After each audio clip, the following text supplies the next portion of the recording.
Yo, what is good? What is up, ladies and gentlemen? We are here tonight to discuss Dragon Ball Daima, episode 2.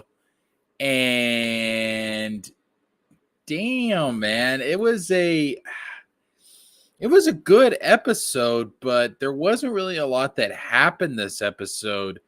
Um I think more of what I want to talk about is some theories and speculation that I would say derive from this episode and stuff that we learned in this episode. But as far as like the actual plot progression, there wasn't too much here. It was a shorter episode. It was more of a standard episode that you would come to expect from an anime. It was like 23 minutes long, 20 minutes if you discount the end credits and the opening credits, which is typical for an anime episode. The last episode was a little bit extended, a little bit longer.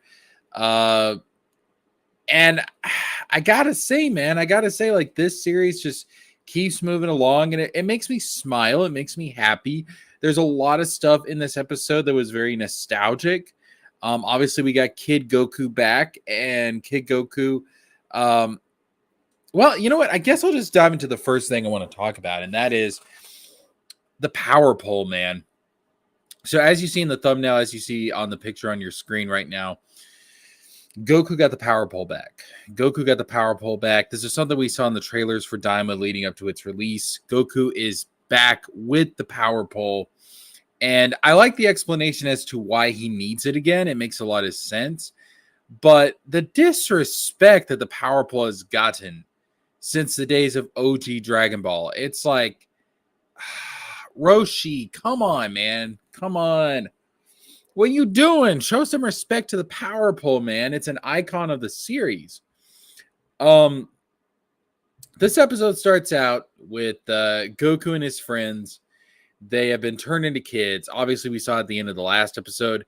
Now they're getting to really realize the effects of being turned into kids, and you start to understand why this wish is actually so devastating for them in terms of power, in terms of their fighting capabilities.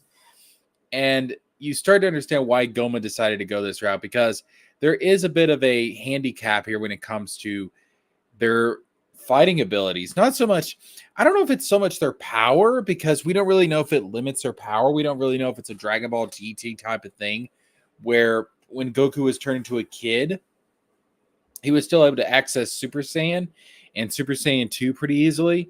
But when it came to Super Saiyan 3, he was not able to access it all that well at all. And because of that, he was limited in his power. Because again, when he tried to transform into a Super Saiyan 3 as a child in GT, he wasn't able to maintain the form very long at all. And I mean, given Super Saiyan 3 comes with a lot of drawbacks to begin with, a lot of stamina issues. It's not a form you can really stay in long term to begin with. But in GT, especially because he had been turned to a child, it was really no point in transforming to a Super Saiyan 3 at all, because almost as soon as he got into the form, he would drop out of it. And in Daima, we don't know if that's actually the case. Maybe it is. I don't know. But more so, being turned into children has affected their fighting capabilities, and their ability to really maintain their use of ki. And it's interesting how they describe this. So Goku and his friends obviously being turned into kids. Goku and Vegeta, they were fighting up in the sky. They were having this, awesome sparring match, when all of a sudden they're turned back into kids, and they just fall, man. They just fall back to the earth. And it's explained because they've been turned into kids, they're not really able to balance themselves, which kind of makes sense. They're so used to being adults. They're so used in, flying around using ki as adults, that now that they've been turned to kids, they kind of have to relearn everything. Their bodies are all out of whack. They don't really know like how to control themselves when they're flying, which I thought, that kind of makes sense. It's kind of like a dog without its tail. It can't really balance itself. It's something new. They have to get adjusted to it. Makes a lot of sense. And then we see Goku later on, when they go to the lookout. Goku is training or trying to get his fighting sense back. But because he's a kid, he realizes every time he throws a punch, he's not able to reach as far as he needs to. When he goes for a kick, his kick doesn't reach as far as it needs to because he's not used to fighting as a kid. It's been so long since he's been a child. And so he's like, crap, I got to figure out some way to compensate for this. I got to figure out some way to correct myself. And so what he does, he's like, I got it. The power pole. If my body won't reach as far as I'm used to, if my body won't reach as far as I need it to reach, I'm going to go and find the power pole. I can use the power pole to make up the difference. Really smart on his part. Really smart. So Goku jumps off the lookout, goes to see Korin, and when he does, he asks Korin, where's the power pole? Now, the last time we saw the power pole, it was used to connect Korin's tower to Kami's lookout, and that's how Goku got to Kami's lookout originally. But we learn that Korin actually removed the power pole at some point and gave it to Master Roshi for safekeeping. And by safekeeping, we learn that Master Roshi was using it to hang up his laundry, to dry his laundry. And I'm like, dog, this is the power pole. This is one of the most iconic symbols of OG Dragon Ball. And it's being disrespected like this? Roshi, come on, man. You can't do that. That's awful. What are you doing, Roshi? So no, Roshi, you're bad for that. You're bad for that. You really are. But that's how Goku gets the power pole back. That's why he has the power pole. And then, of course, he shows it off and he's really excited about it. And it gives you all the nostalgia feels. And I loved it, man. I loved it. But the power pole is back. And I think that's freaking awesome. And the reason for it, that was pretty smart. But screw you, Roshi, for disrespecting the power pole. How dare you? How dare you? So before we continue any further, let's talk about Goma. Let's talk about Degasu. Let's talk about the old demon Namekian and what happened to them. So, of course, they made the wish on the Dragon Balls where Shenron had turned them all into little kids, Goku and his friends into little kids.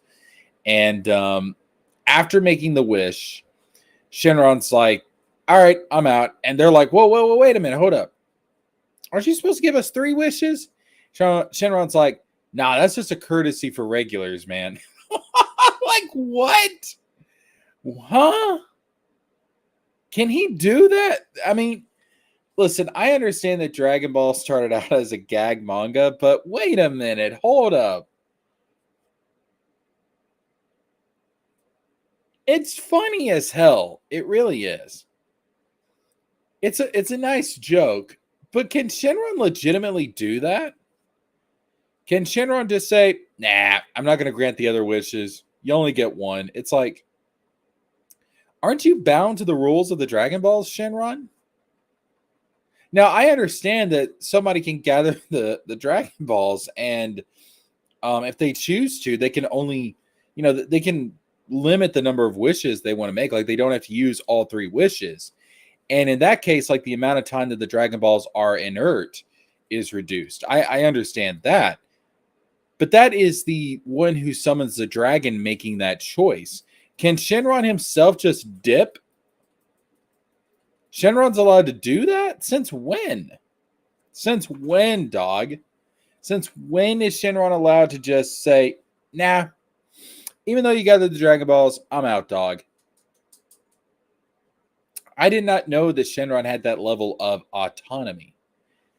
That was kind of interesting, but at the same time, it did feel a little bit contrived because it's like, okay, they were going to wish for to get like the demon third eye. They were going to wish for the demon third eye that they were talking about in the last episode that was lost, being passed down through Deborah's family. And because Shenron dips, they're not able to make that wish. And then Degasu also doesn't get his wish. And I'm like, I don't know, man. Like, it's on the one hand, it's funny and it feels like Toriyama humor, but on the other hand, it's like that it feels really contrived. You know what I mean? Like, it just seems like Shenron pulled that stunt just to make sure that the plot could progress. Like, it was literally like, oh, the reason this is happening is because the plot says so. And I'm like, that's not really good writing. That's bad writing, to be honest with you. I think they should have made. So here's what I think should have happened. Here's how I would have written it instead. Less humorous, but I think it would have made more sense. What I would have done is I would have had Shenron explain, no, you only get one wish because you found a loophole with the Dragon Balls. Like, the Dragon Balls were supposed to be inert for a year.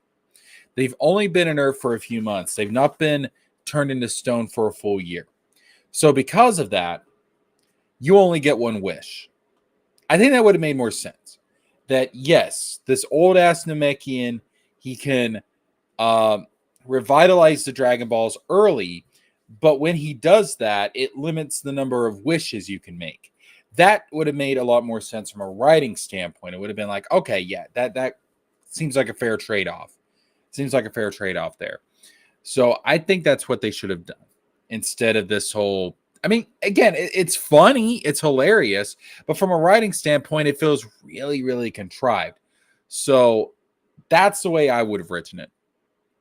That's the way I would have written it. I would have written it to where, because they basically cheated and when they found the Dragon Balls and they revived them, turned them back from being stones, they only get one wish. To me, that would have just made more sense. It would have helped the plots flow a little better, and it just wouldn't have felt as contrived. All right, but no, they were able to turn Goku and his friends into kids, and so they're like, all right, shit. Well, let's get out of here. It's time to blow this popsicle stand. But before they do, they kidnap Dende.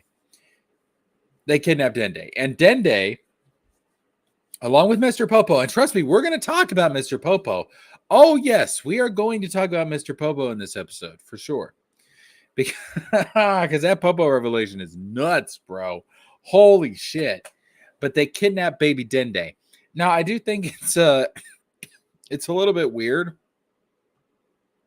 that Dende is a baby, because I believe Dende is younger than Gohan, slightly, like a year or two younger than Gohan, but Dende being a baby? I don't know, man. Like, that seemed a little bit weird, a little bit wonky. But then at the same time, Namekians are weird and wonky, because you have to think about it.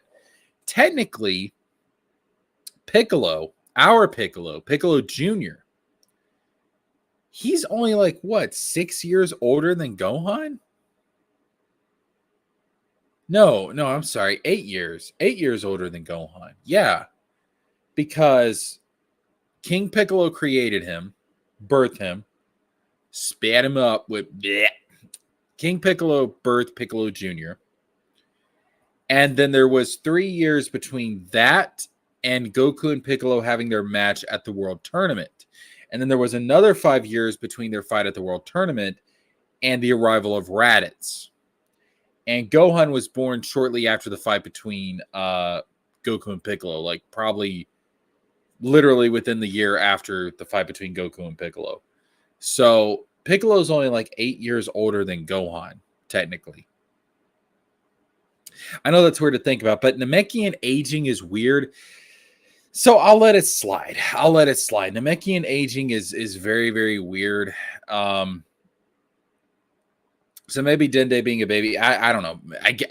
Whatever. I'll let it slide just because Namekians are weird. All right. So they kidnap Dende because they're like, okay, we made this wish. Now, to make sure that nobody else can make a wish and screw up our plans and use the Earth's Dragon Balls, we're going to kidnap Dende. We're going to take him to the Demon Realm. So they grab Dende, and Goma and the rest haul ass back to the Demon Realm. Interestingly enough, I'm not sure what's going on with Dr. Arenzu, because she also came to Earth separately. She may still be on Earth somewhere. Like, we don't know if she ever went back to the Demon World or not. We have no idea. So she still may be on Earth somewhere.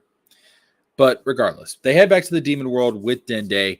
Goku and his friends. Oh, by the way, dog. Dog. I gotta find a picture of these two. This was cute as fuck. Goten and Trunks. This was fucking adorable. Yeah, right here, man. Yo, man. Goten and Trunks were adorable in this episode. They have like this like they're babies, but they're able to telepathically communicate with each other. And they're like just so excited about being babies. They're having the time of their life and they're playing around. And it's cute, man. It was wholesome. It was wholesome as fuck. It was like a really cute moment. Like I'm like, oh, that's sweet. Like, dude, it was cute. It was cute. It was wholesome as fuck. I loved it. Anyways, obviously they're not going to be playing that big of a role in this series. In fact, the end credits kind of tell you. The end credits really do kind of tell you who's going to be like the big players in this series, in this franchise. Like, here you have like a clip from the end credits, which shows like Piccolo, Supreme Kai, Vegeta, Goku, Bulma, some of the Demon Realm characters like Pansy, Glorio. I don't know who this guy in the yellow suit is. I've seen him in the trailers, but I don't know who he is exactly. But yeah, like as far as our main cast go, it's going to be Supreme Kai, it's going to be Piccolo, Vegeta, Goku, Bulma. That's going to be like the major players here. So anyways, they head off to oh my god, dude. Popo. They head up to the lookout to see what is going on, to find out who used the Dragon Balls and figure out what the fuck is happening. So they head up to the lookout.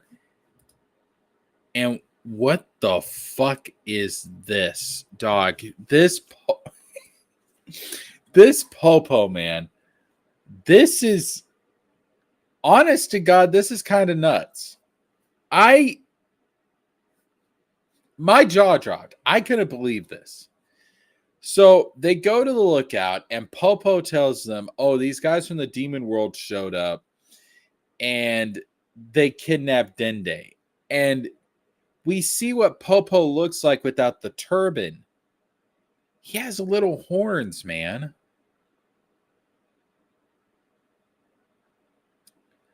What is Popo? Because here's the thing. I always assumed Popo was some kind of Djinn. Some kind of, like a genie. Like some kind of Djinn. And maybe he is, but I ain't never seen no genie with horns like this. I don't even know how you just, is it like devilish? Maybe, kinda, but I don't really know how you describe this thing, man. Like we were on Katie's show and somebody brought up like there's some kind of Hindu god that Popo is based on. What the fuck is Popo, man? Like, this is some weird ass shit. This is some really weird ass shit.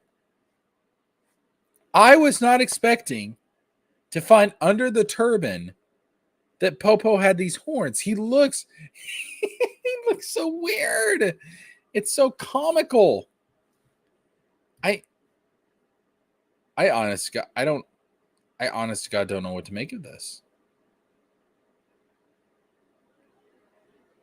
I really don't. I just realized like there's like a huge, like Popo's design has changed quite a bit. Like Popo's face compared to his face later on in the series is wider. Like he's got like a slimmer face early on. And then his face gets wider. Popo is so weird, man. Popo is so weird. What the fuck is Popo? What the fuck is this guy? Holy shit. Anyways. So we do get this explanation. So all the characters are up there on the lookout. They find out that Dende's been kidnapped. Obviously, they're going to be heading off into the demon realm to find Dende, to rescue him, to bring him back to um, the mortal realm.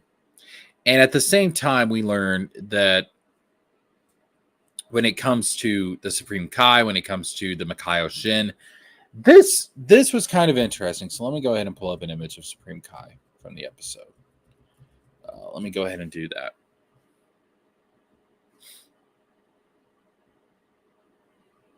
So in the previous episode,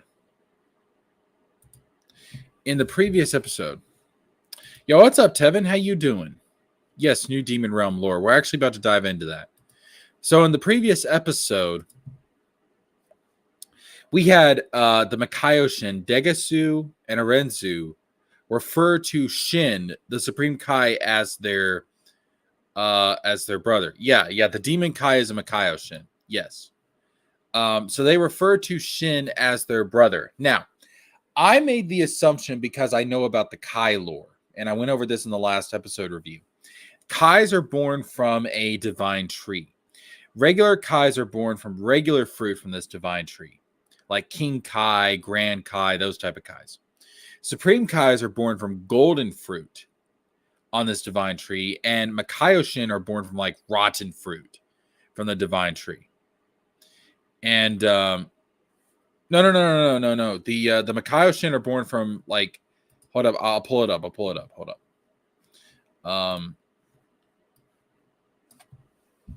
No. The Makaio Shin are born from different types of fruit. Right here, core person.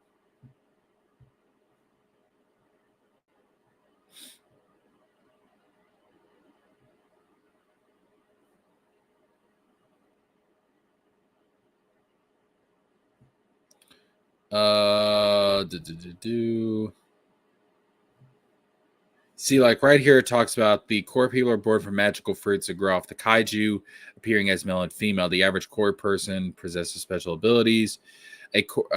However, those born from golden magical fruits can live for several million years. So, yeah, like it has a diagram right here.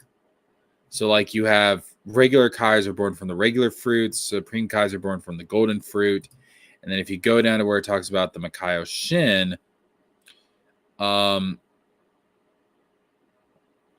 yeah, it talks about there are occasionally core people who are born evil. These delinquent core people are cast into the demon realm ruled by the demon Supreme Kai.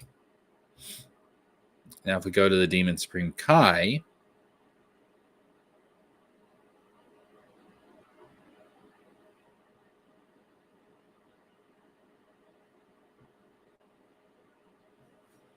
let's see, hold up.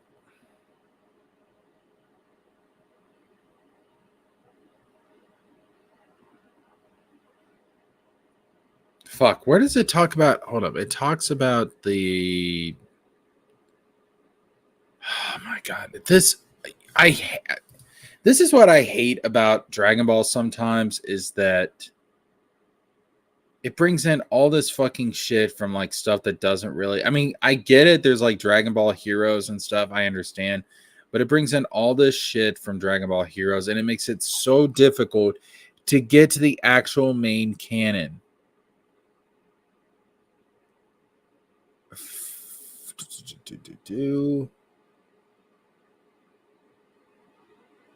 Oh my god, fuck it. Hold up. Makaio Shin rotten fruit.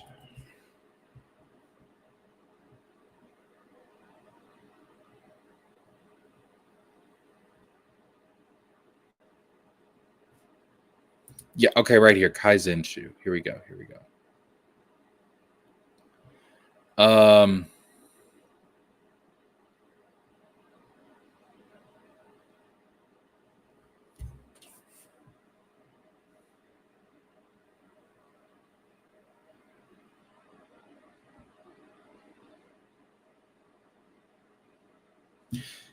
Yeah, right here. So this is on it's on a forum, but yeah, they bring up the rotten fruit thing. Fuck.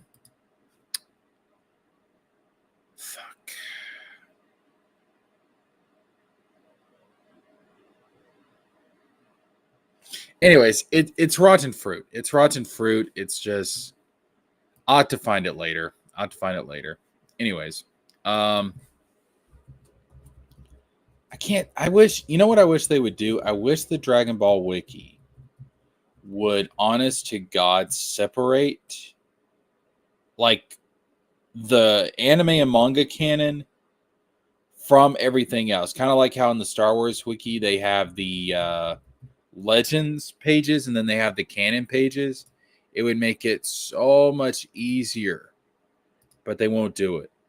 I remember when I just remember when the wiki was so much simpler to navigate. Anyways, so in getting back to what I was saying in the last episode, Degasu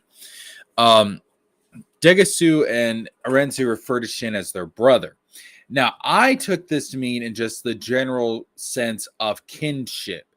You know, the way that they would, like, maybe all Kais would refer to each other, regardless if you're a regular Kai, a Supreme Kai, a Makaio Shin, whatever it may be, they would all refer to each other as siblings because they're all born from the divine tree. So I took that as meaning that it was just a general term of kinship. It didn't actually mean that Shin was the brother, like the actual born from a mommy and daddy, the same mommy and daddy type of sibling relationship. That's not how I took it at all. That just given what I know about Kai lore. However, the way that Supreme Kai recognizes Degasu and Arenzu, the way that he talks about them being his siblings, them being his brother and sister, it seems like it's personal. It seems like he does know them personally, which, if that's the case, that would suggest that they are his siblings, like in the traditional sense. So I'm not really sure. Like, again, before in the last episode, I was just taking it as, well, they're just referring to each other as siblings in the generals, in like the like in a broad sense, kind of like how in certain religions you refer to the entire human race as the children of God, and we're all brothers and sisters in Christ. You know what I mean? Like, we're not actually brothers and sisters from a biological standpoint, but from a spiritual standpoint, we are kind of like that. Like, that's how I took it. But this episode, like the way Supreme Kai talks about Degasu and Arenzu, it's like they are actually his siblings, which is interesting. So I'm wondering if Toriyama has changed up the lore when it comes to the Kais. Like, maybe what was in the previous data book all those years ago, maybe it's changed up a bit, because also in this episode, we have Supreme Kai. He brings out this spaceship, and he says that he used this spaceship to get to the mortal universe, to get to Universe 7. And it's like, get to Universe 7 from where? From where? You would think, okay, Supreme Kai wants to use this spaceship he has that he came in to get to Universe 7 to go to the demon realm. So is Supreme Kai from the demon realm? Like, are Kai's born in the demon realm? Is the divine tree located in the demon realm? I brought that possibility up on Katie's show, but that just seems weird. Like, the gods of each universe, the gods of creation, are born from the demon realm. It's weird. Like, I don't think that's it. I forgot who brought it up on Katie's show, but it was brought up that maybe the Kais actually come from like some kind of outer dimension, some kind of different world besides the demon realms, and like they are born in this world, and then they use these spaceships to get to whatever universe they're assigned to. Because you would think, okay, you have like the gods of destruction, and they're like chosen by the angels, and then you have the gods of creation, which are the Kais, the Supreme Kais specifically. So you would think that they would also have to be chosen by somebody in the god hierarchy, not necessarily the angels, but maybe Zeno himself. So you would think that the Kais were. I don't know, man. Like, who selects the Kais? Like, who selects who becomes a Supreme Kai?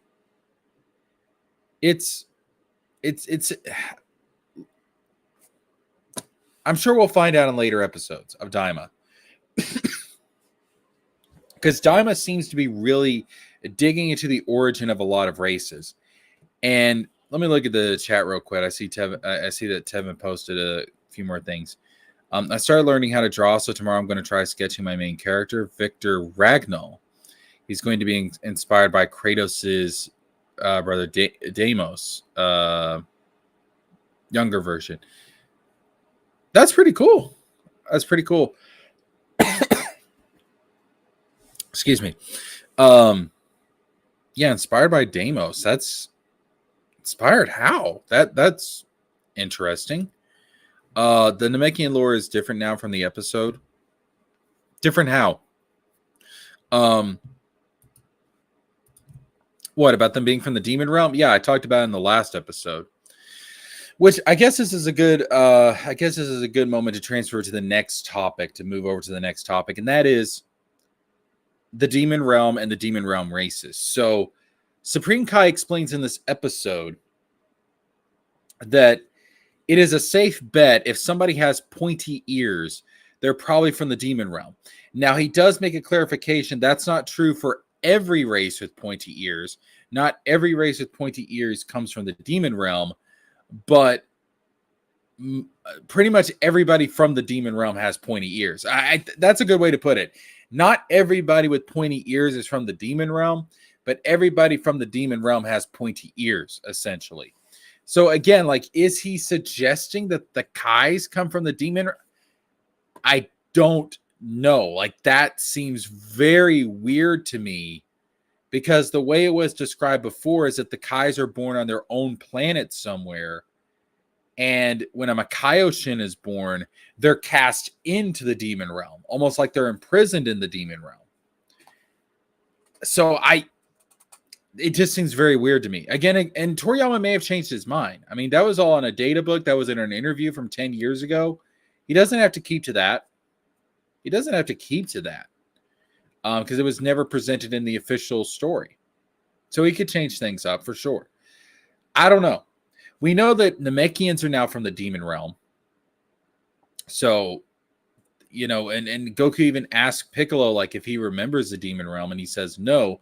And that apparently Namekians left the demon realm because they didn't like being ruled by the Demon King. Interesting. It's kind of ironic, too, because then you have Demon King Piccolo coming on doing the same thing, like trying to conquer and rule Earth, which is the very thing that the Namekians were fleeing from when they left the demon realm. So that's interesting. Very interesting. So now this brings up a theory that I have, and it is there may be another race.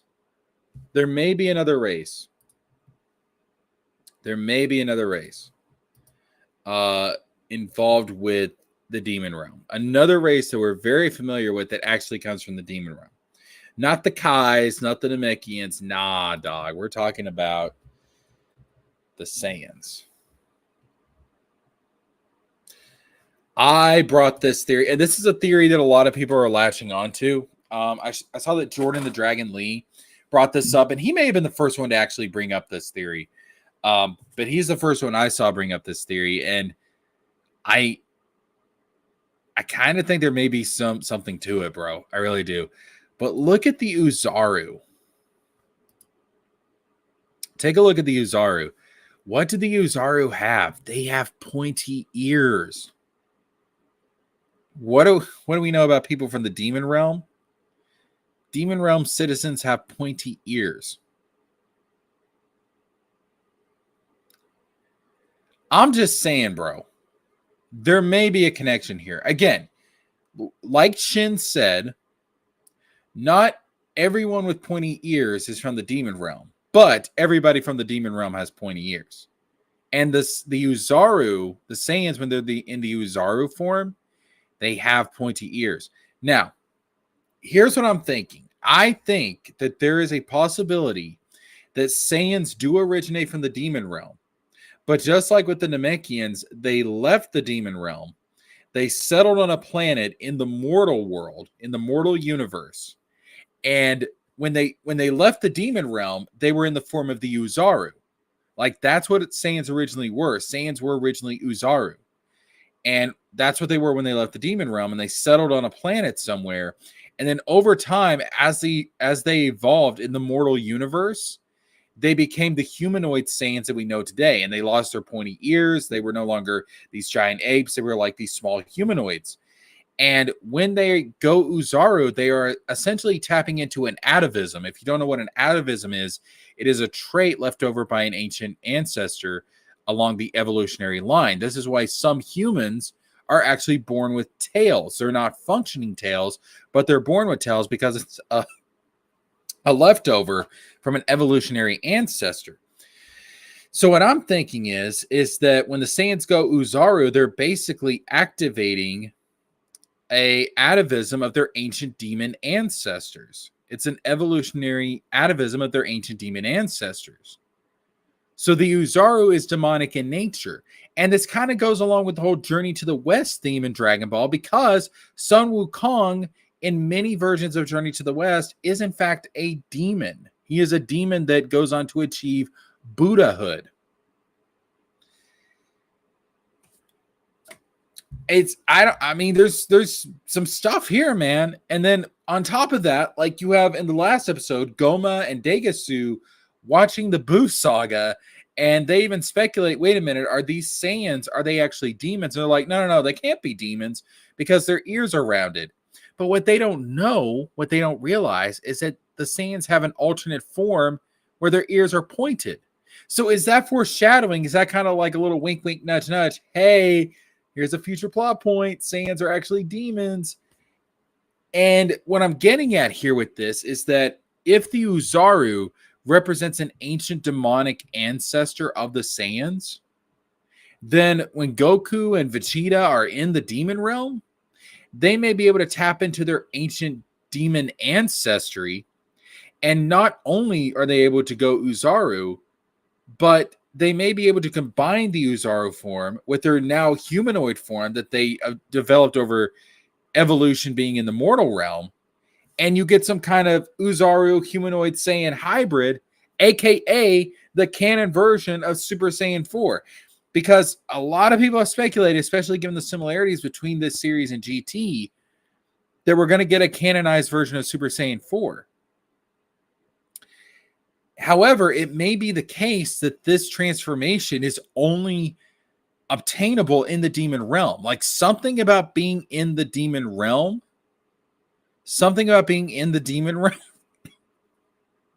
will trigger this transformation. Maybe the demon realm is chock full of blood waves. I don't know.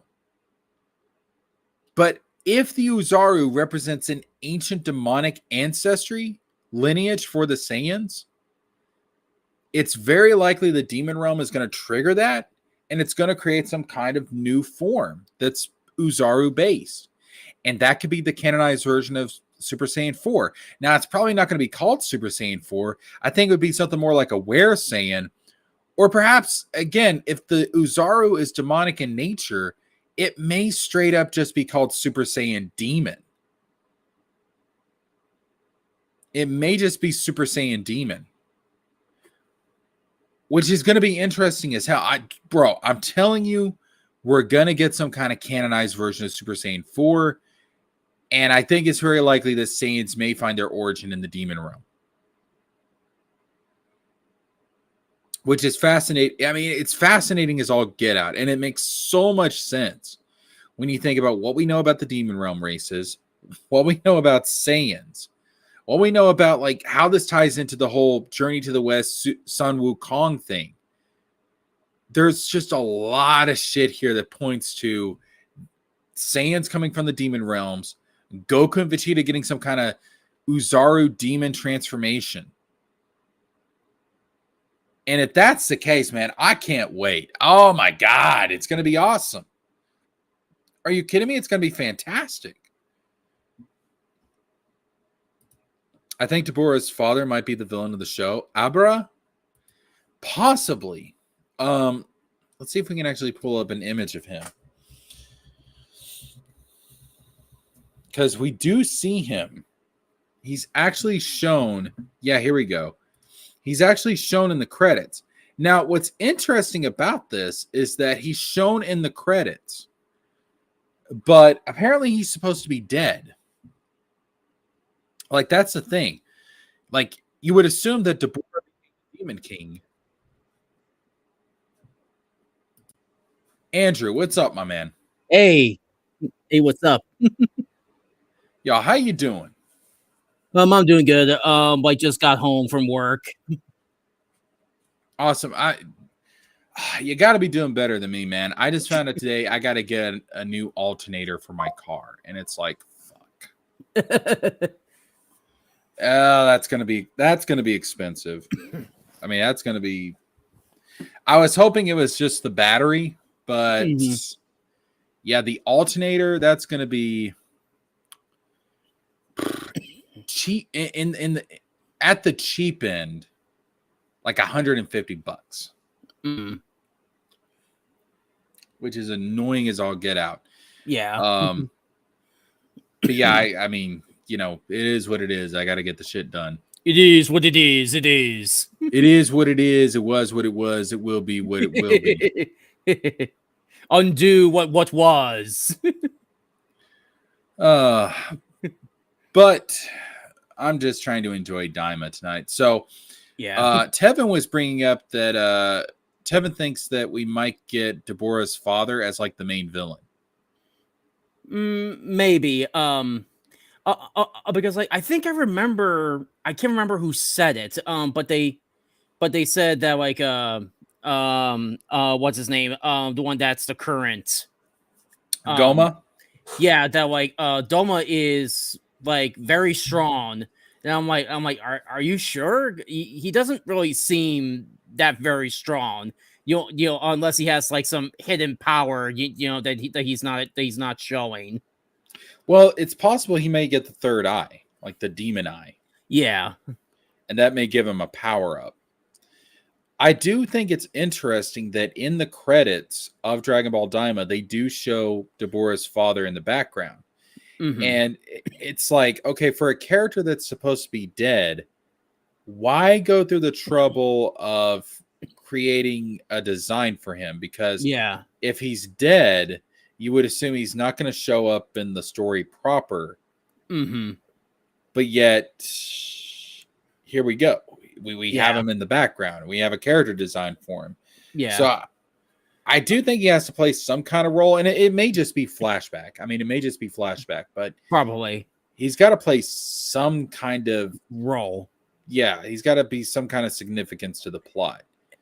Oh, like just imagine, like if Deborah is dead, you know, and see, you know, where Deborah ended up.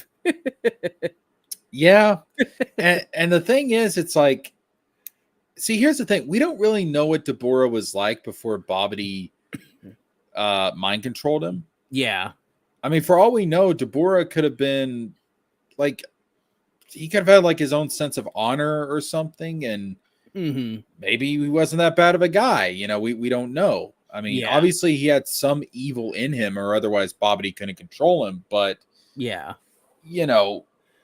But since they're demons, like, you know, he probably could have controlled anybody in the demon realm.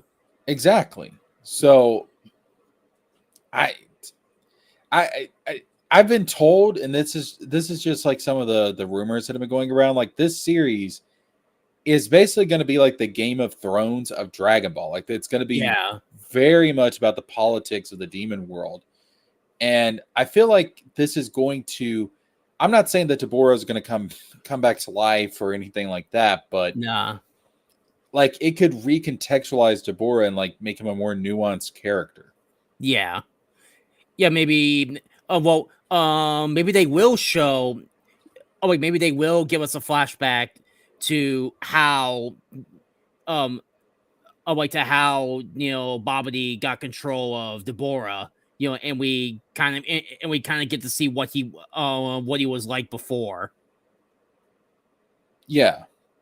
Yeah, I hope so. I hope so. I think it's yeah, I think we're gonna get a lot of flashbacks at a certain point. Tevin says the demon girl already has Rule 34. Well, of course she does. Oh, fucking course. But you know, I will point out, Demon Girl has Rule 34. Does Yaira have Rule 34? Wait. Are we talking about the? Are we talking about the sister? That's a good question. There is so the thing is we have Oh, me. Arenzu, who is the female Makaioshin. Yeah. Like she definitely has to have Rule 34 already. Of course. It's the internet. And But if then but but the if th- we're but if we're but if we're talking about the girl who joins Gloria, I'm I have to be I'm gonna have to be like, you sick fucks, you sick. yikes. It's like, I Yo, I did not realize how small this character was. oh wait. Oh wait, there's already a character named Pansy in classic Dragon Ball. Yeah, but that's filler. Yeah. Yeah, because like I don't remember her from like the manga or anything. Dog, I did not realize that Pansy was that fucking young. Like she freaking looks very young. I thought she was more like uh like Oh, but she's a demon, so she's probably like 1,000 years old. Shut up. yeah, No. yeah. No. Bad. Bad fan. Yeah, Bring we don't out go the with that spray bottle. excuse here. It's like Yeah, bring out the spray bottle. I had not seen her full character design. I just saw her from the trailer. I thought, honest to God, I thought she was going to be like some like teenage character, Nope. She's gonna be the Pan of this team. Well, Pan, wait a minute. How old was Pan in GT? I think she was like 12. Okay, yeah. Well, That's the last I remember. This character looks younger than that, though. Maybe like 10 or something. Yeah, like this character looks more like 8. Probably, yeah. God, At the very least. if y'all making Rule 34 of this, Like, go fuck yourself. That's disgusting. yeah. That's just nasty. I don't want ew. Now this is, I mean, That makes sense. I can't blame you for this. I can judge you. I mean, just look at those melons. Those are melons. That'll make Bulma jealous. Good God, man. All right, I'm gonna stop. I'm gonna stop scrolling down. There's already like a comparison. Oh, like there's an image that was already comparing, her and Bulma. Fuck. I swear, like the Dragon Ball fan base, fuck it, anime fans in general are thirsty as fuck. Go fuck some real pussy. That's like at least get somebody to cosplay as her or something. Oh, I have no doubt that I would not be surprised, like if we get like some pictures from like a New York Comic Con, if we get like at least one person cosplaying as her. Oh yeah, because like it does not look like a very hard cosplay to make. Like it would probably take a little bit of time, to get to the design right. I think the most complicated part would be the wig. Yeah, the hair. Yeah. But just imagine, like if her dub voice, was like a Simpsons Marge, homie. Oh no, that would be so funny. Goma, I need funding for my research. No, Dr. Girlfriend. Oh gosh. Oh, Doma, I need some money for my research. Oh, that's a super fun voice to do. It's so fun.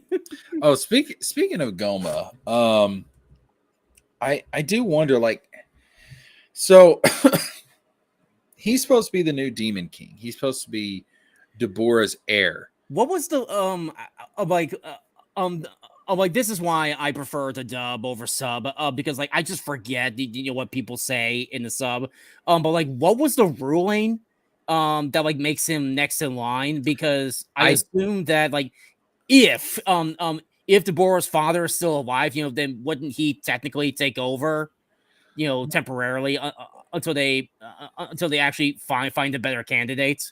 Well, the thing is, I don't think they ever said why he's next in line to be the king. Like, I don't think they ever explain it. Hmm.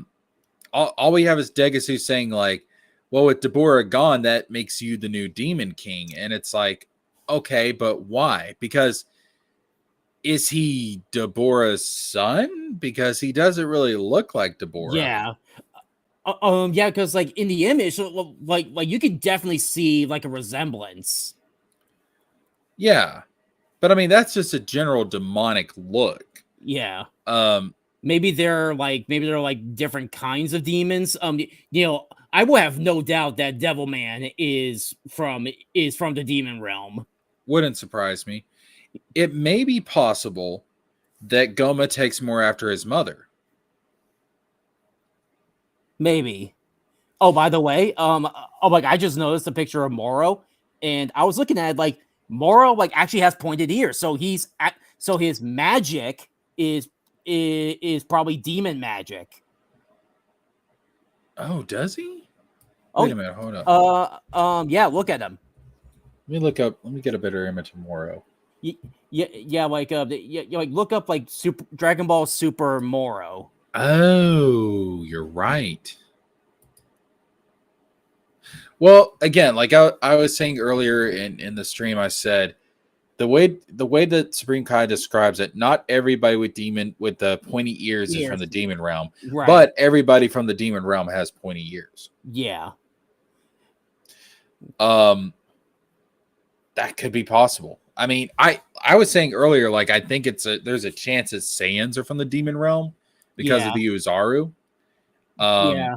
Like that could have been like what they look like, and they evolved into their humanoid form once they entered the mortal universe. Yeah. I think that's very likely, especially when you consider that with Dragon Ball being based off of the Journey to the West. Yeah. Sun Wukong starts out as a demon. Does he? But he was born from. But he was born from a magic egg. Right. But like they never explained like where this magic rock came from. But see, remember though, like he hatched from the egg once it was infused with a huge amount of yin energy, and yin energy is associated with demons. Ah, okay. So he's a type of demon. And then as he goes on his journey, of course, he eventually achieves Buddhahood eventually. So yeah, so I guess like he's able to kill demons because he's a demon himself. Sort of like the magic must defeat magic. Kind of logic. Yeah, or exactly. like the fairy tale logic that like the only the only kind of mage that can kill a dragon is like a dragon slayer. Right. So I think there's a chance here that Saiyans do it. And again, like last episode, man, you had them talking about like they were speculating, wait, are these Saiyans actually demons? And they're like, no, they don't have pointy ears, but it's like they don't know about Uzaru. Yeah. Like I think it'd be cool. Like if you take the super, like if they go with like canonizing Super Saiyan 4, that like when they do that, like their ears actually get pointy. Yes. And maybe like they get fangs, from the Uzaru. I think that I mean, again, if the Uzaru actually is demonic in origin, like it may just be called straight up Super Saiyan Demon. Like that may be what it's called. Maybe, yeah. But I think like the way it's going to work, it's going to be like something in the demon realm is going to trigger it.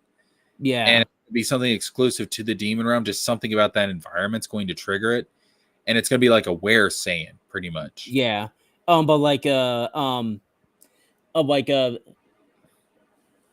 because like if you look at the Ozaru, like it really doesn't from the face, like it does not look like an ape. It just looks like a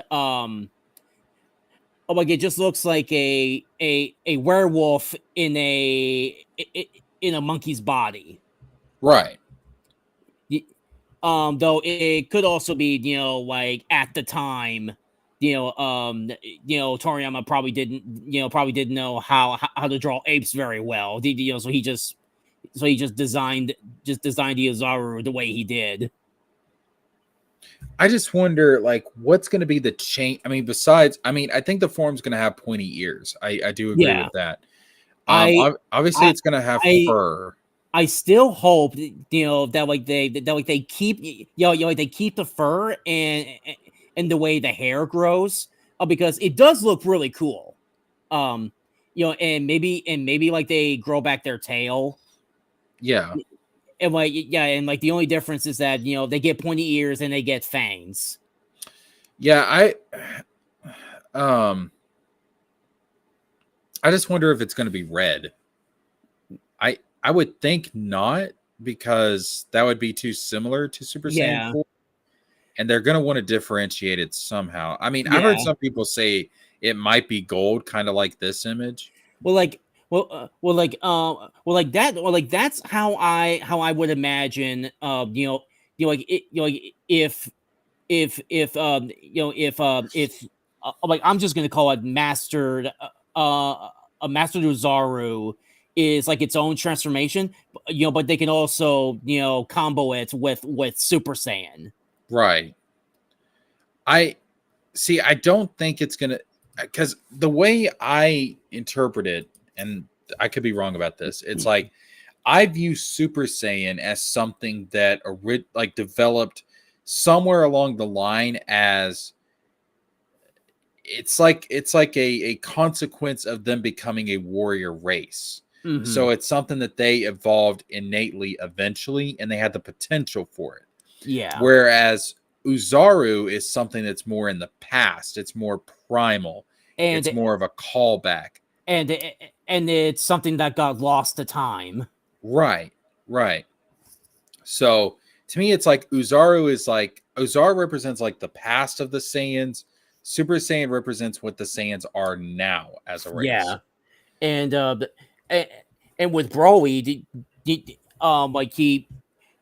basically taught himself to tap into the power of the Ozaru. So maybe they could bring back, so like if they do introduce that in Daima, so that at the final arc of Super, like they can also bring that back, and maybe Broly teaches them like how to tap into it, without the demon realm. Right. Which Broly may be able to do that, because Broly is just a freak. Now, I will say, like, there is a possibility. This image I've got pulled up right here, this color scheme, where Goku has like the dark, like the grayish blue fur, the black hair. This was actually the original design for Super Saiyan 4. This was like one of the concepts. This was one of the color schemes they were thinking of when they were designing the form, and they may go with this as a callback to that. Maybe, but like I would not be surprised if if the fur is also like a very dark color. Kind of like their head color. Because especially if they're going to be drawing it in the manga, like it would just be a lot easier, if like most of their body is black. Like just to make things easier to draw. Yeah, I mean that's possible. Oh my god, this image looks badass as fuck. Hold on, let me. The Super Saiyan 4 statue. Yeah, let me pull this up. Let me zoom this in. This is dog. That doesn't. You know what? Looking at that doesn't even look like a statue. Like that looks like maybe AI art. Yeah, I think it's AI. But damn, can you imagine? Can you imagine it? Badass. you imagine if this is what they go for? Oh my Oh goodness. yeah, yes, yeah. So like you probably yes, like they'll get pointy ears, fangs, and the glowing yellow eyes. Oh, that would look so badass. Dude, this would be sick. Yeah. Yeah, Just, just give me please, fangs. Toriyama, let this be like canonized Super Saiyan 4, only it's called something else. Dog, that would be sexy as fuck. Let's go. Oh, well, That's what I'm talking about. just imagine Chi-Chi seeing this. Oh, My husband's a delinquent. quit. Oh wait. Oh wait. He actually has dark hair. Oh. Oh yeah, that might be it. It's like, oh thank God it's not blonde. It's like, man, Gigi, you kind of racist as fuck. You know that? Okay. So like, I've actually learned that the whole reason why Chi-Chi does not like the whole Super Saiyan look is because it's actually based on like a Japanese culture that like at the time a lot of young people were as young people do, they're always like rebellious, and one of the ways that they rebelled was that they dyed their hair blonde. Yep. It, and like a lot of like yakuza and punks and gangsters, would do this. So that's where that whole idea of Chi-Chi calling Super Saiyan, the appearance of like a delinquent. Yeah. Yeah, because there's not a lot of Japanese people that have natural blonde hair. And there's also a female version where they darken their skin, and I think some of them like, well, I think they dye their hair, but they dye their hair in like different colors. I forget what it's called. Like I think in English, like it's called like Gallism. It's called what now? Gallism. Like like kind of like that anime. Like My First Girlfriend is a Gal. Hmm. Okay, that's a new one. Yeah, I knew about the blonde hair thing, and I also know that tattoos for a long time was That uh yeah, that was like a yeah like that was something that like a yakuza does. exactly, yeah. So they were kind of wary of people with tattoos because it was always associated with the yakuza, which I don't know, like that. I would assume that in modern Japan, a lot of that has probably changed, Maybe. because dude, you see a lot of people, especially a lot of famous Japanese people, like they have. Okay. Uh, okay, I think I actually got it. Okay, so in Ganguro fashion, a deep tan is combined with hair dyed in shades of red to blonde, or a silver gray known as high bleached. Black ink is used as eyeliner, and white concealer is used as lipstick and eyeshadow. Don't you find it odd that the same country that came up with all these crazy anime designs would consider stuff like that to be a sign of delinquency? Yeah, or like a sign of like a rebellion. Yeah, because I mean, have they watched their own shit? Yeah. Oh gee, I wonder why they're acting like this. I think I'm trying to share. Yeah, yeah, so like this is pretty much what Ganguro fashion is. Like What the fuck? Why yeah, have I never seen this? like you will actually see this in like some animes, where they actually make fun of this.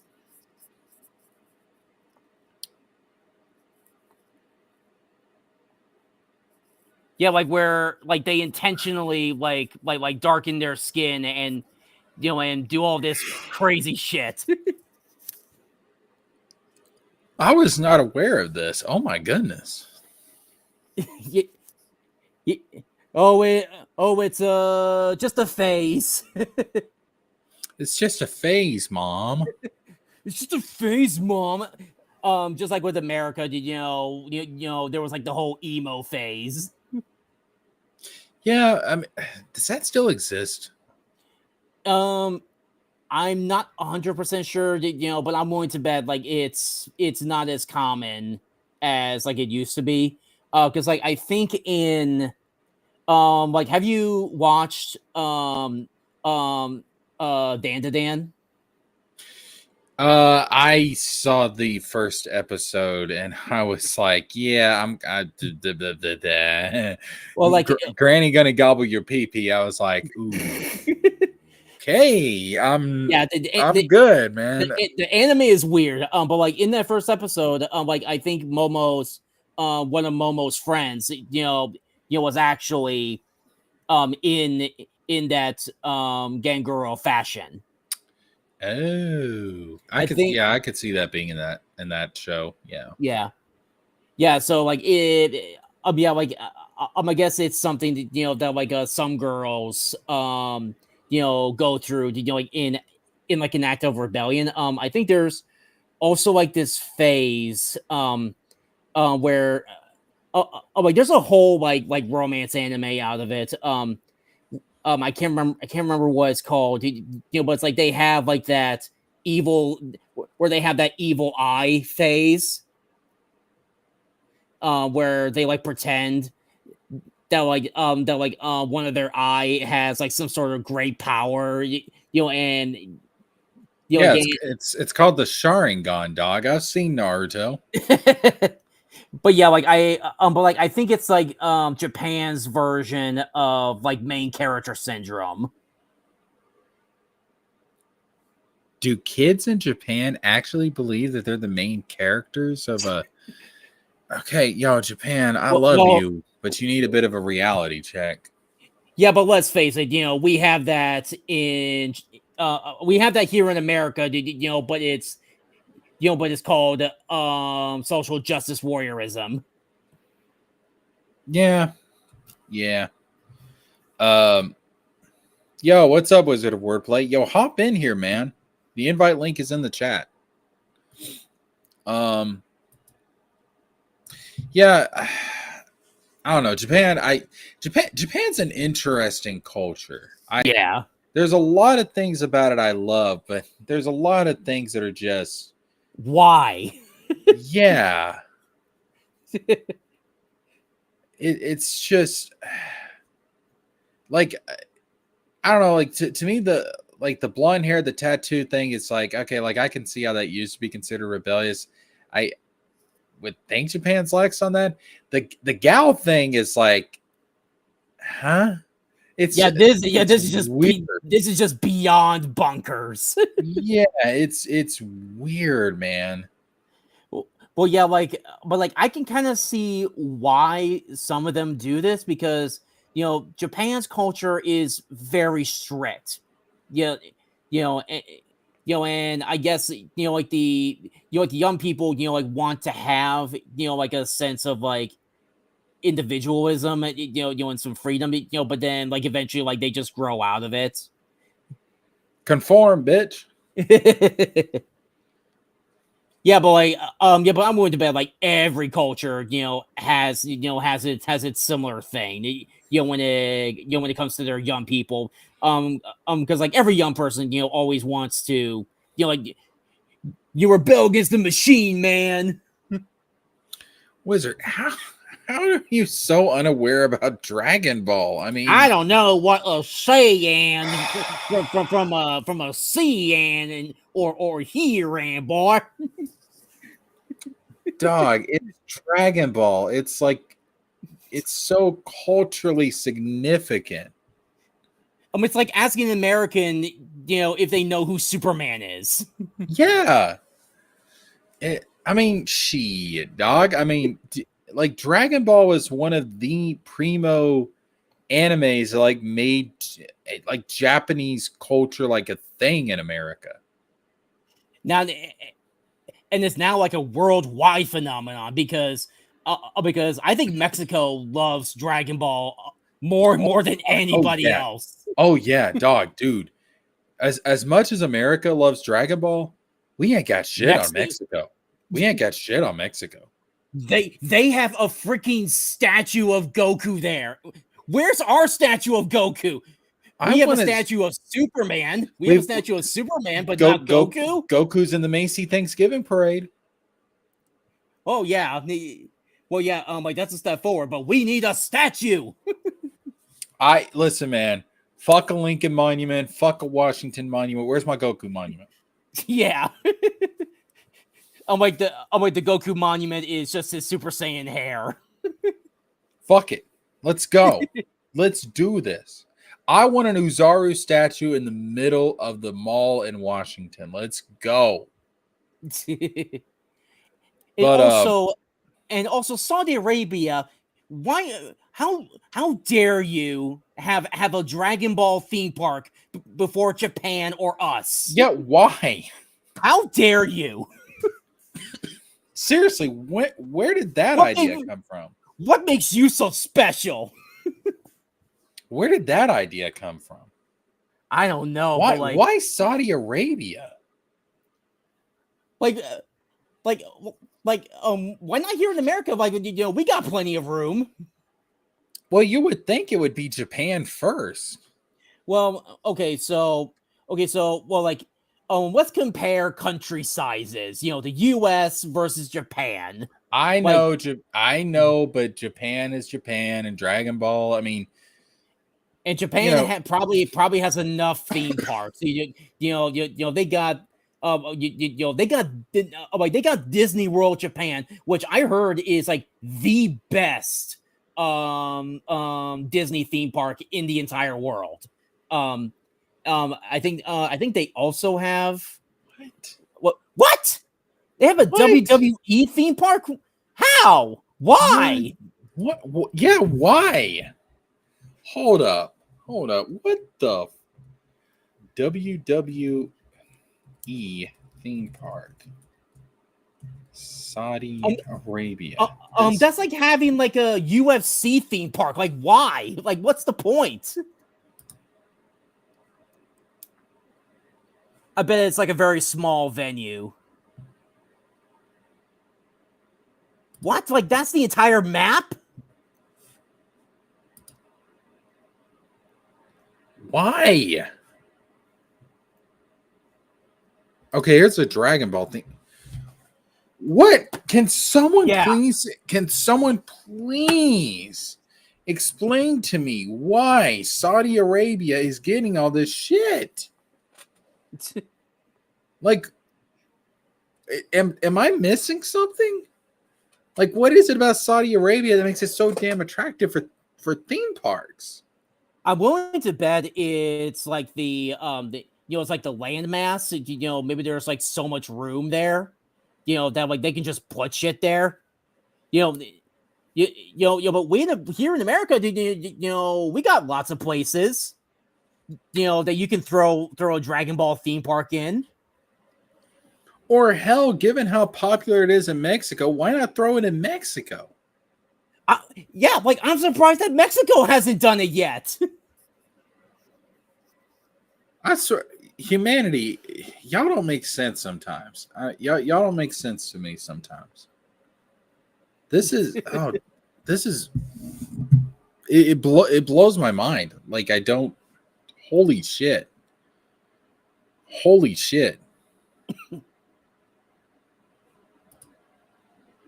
Like a WWE theme park is, it's like having like a UFC theme park. Like what's the point?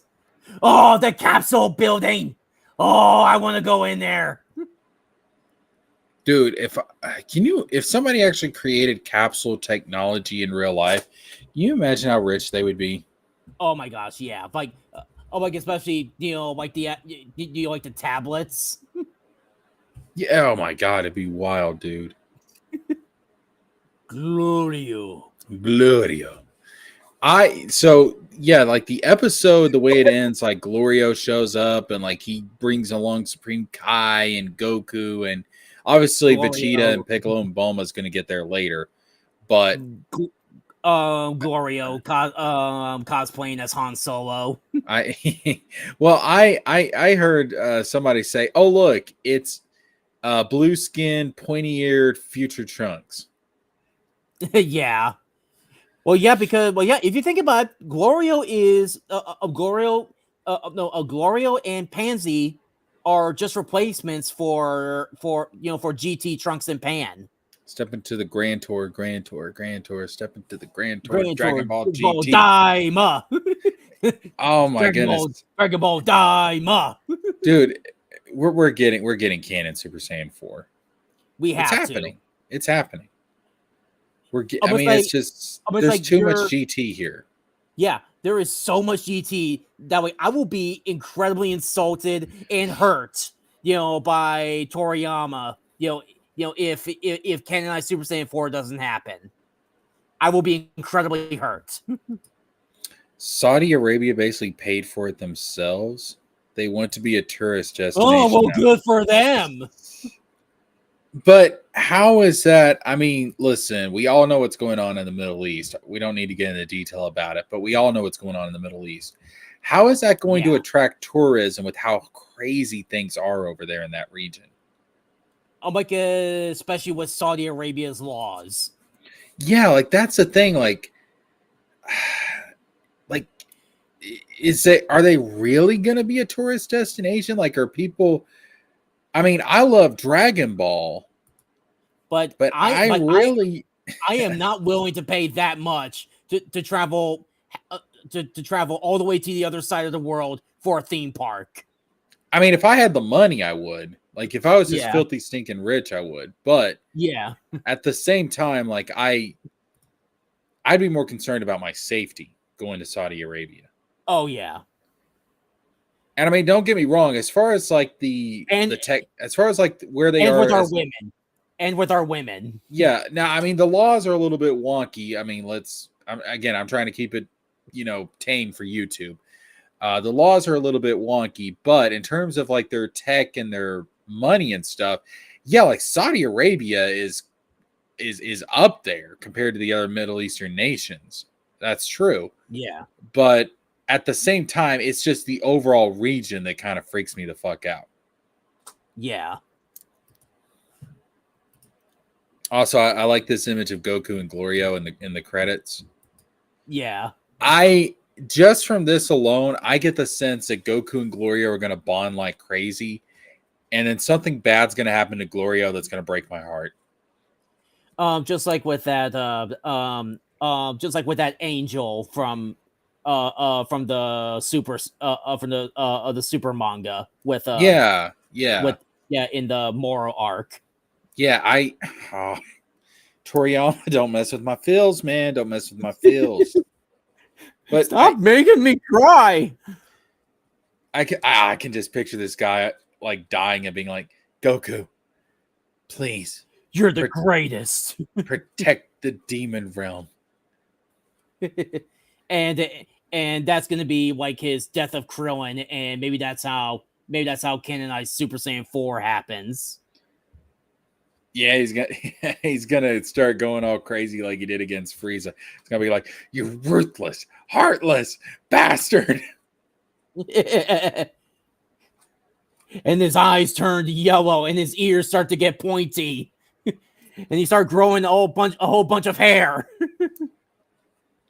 all over his body. It can't be. Is it the legendary Super Ape?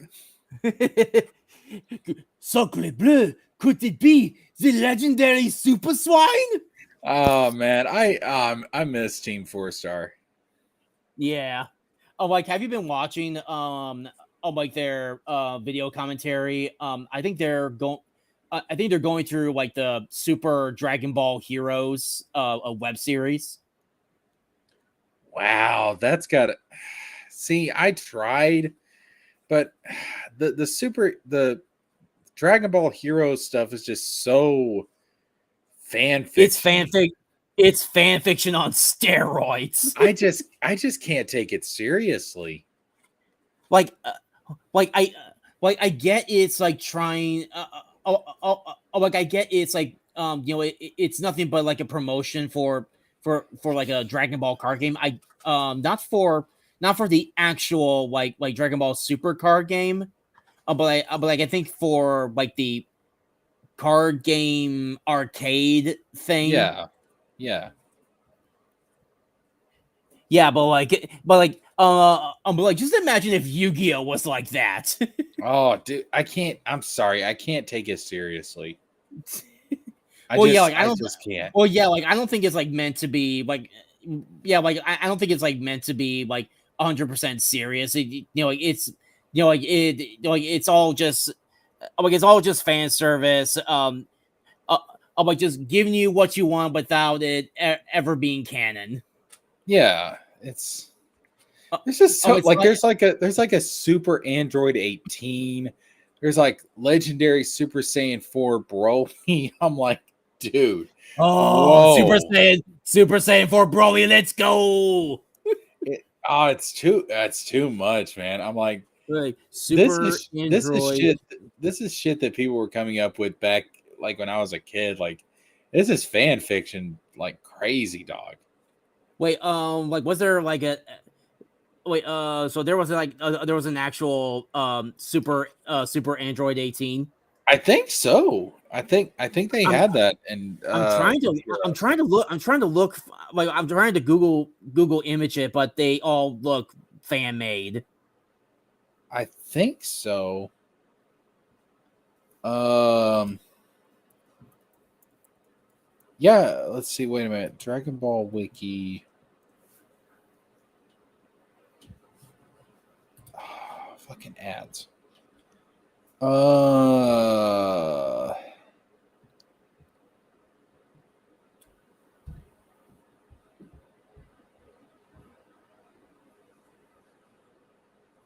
Wait a minute. Hold up. She had platinum hair in the manga.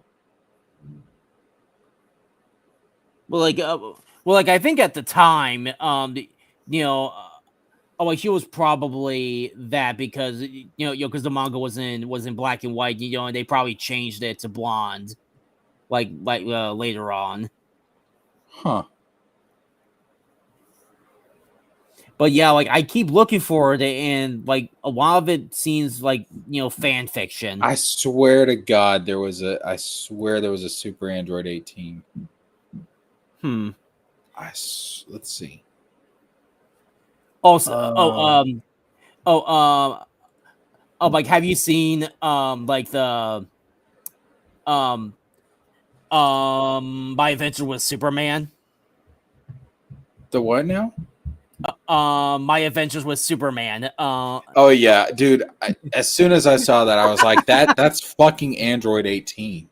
Yeah, but I think they did it on purpose, as a reference.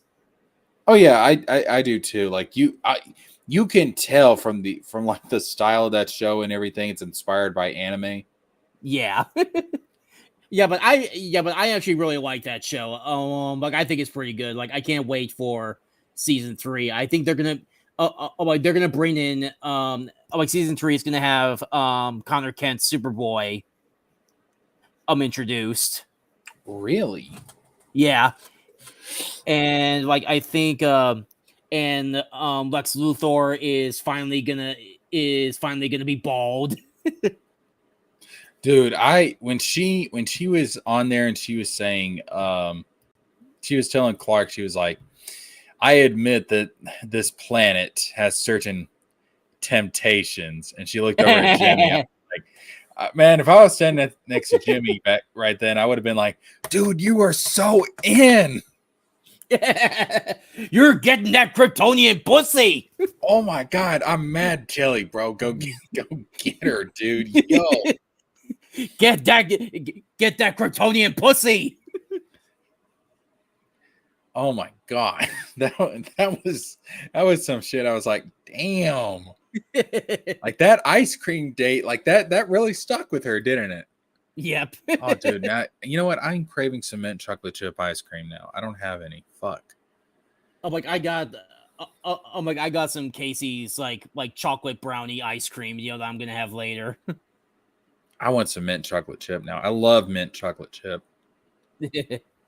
I swear to God, there's a super. There has to be. There's a super. Wait. Perfect 16. Okay, I gotta see what that looks like. Perfect 16. Oh, it's Oh wait, like isn't that from? Oh, Like whoa. isn't that from like that Dragon Ball from that Fusion. fusion? Yeah, Yeah. that doesn't count. I swear to God, there is a Super 18. I know I've seen it. I know I've seen it. Let's see. Yeah, Universe 7 Fusions. 16, 17, yeah, 1920, and everybody loves Android 21. Now I know there's Rule 34 of Android 21. And the What the thing, fuck is this? This looks like a damn Yu-Gi-Oh villain. yeah, I know, right? Or like a Yu-Gi-Oh monster, like an evil version of Dark Magician. Yeah, what the fuck is this? Fuse Celis? Celis? I have no idea. Dude, there's got I know there's a fucking Super 18. I'd seen it Maybe somewhere. maybe it's like maybe you're having like a Mandela effect. Did I transfer from another universe? Did I shift over? Is that what happened? Maybe there's another universe where it did happen. Oh, okay. No. I'm thinking about something else. So this was it was a fusion of 17 and 18. Ah, okay. Android 35. Why is there no picture though? Yeah, that's what it was. Hmm. Instead of two 17s fusing, it was like Android 17 and 18 fusing instead. Oh, I think I got it. Okay, like it just looks like Android 17 with tits and half black hair, half yellow hair. Ugh. Android 35. Is there actually I'm not sure if I'm there's trying to no Google. There's Android 17, 18. Yeah, it may just Oh, have been it may just have been a concept brought up in the game. It may not have actually been well, okay, so shown. like so there's one where Android 35, but it looks like a fusion of 17 and 16. Where he pretty much has like Android 17's hair and the rest of his body is like Android 16. Would that wouldn't add up to 35 though. 16 and 17. No, that makes 33, but that's just the only picture I see.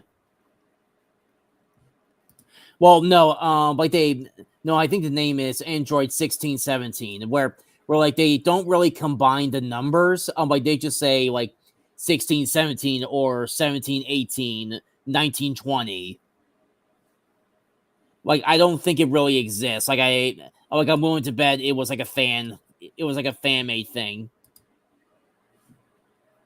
Yeah, I think you're right. But yeah, it's I mean there's a yeah, there is oh okay, yeah, EX Fusion 17 18. It's just Android 17 but with a different outfit. Oh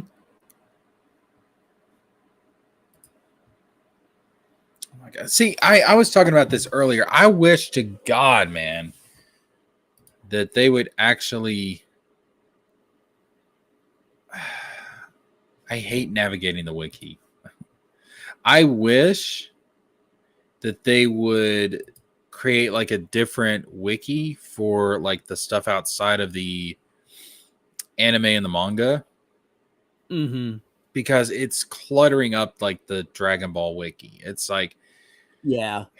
I get heroes as a thing, but can we just have like a heroes wiki and then we have a wiki for like the main shit? Yeah. Because I don't think anyone takes heroes seriously.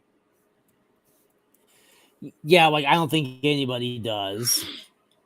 Like if I'm gonna do a versus battle, I'm not gonna say, well, you see, the thing is in Dragon Ball Heroes, Xeno Goku. It's like, no, stop No, no, it. We ain't bringing up Xeno Goku. If he ain't nope. from the main continuity, if listen, there's a It couple of doesn't count. yeah, there's a couple of continuities we can go with here. If you want to go with the GT continuity, that could be one version of Goku. If you want to go with the Super continuity, that's a different version of Goku. That's like the mainline Goku. But we ain't going to do this fucking video game Goku shit, okay? We ain't doing it, Nope. dog. That doesn't count and, as and Goku.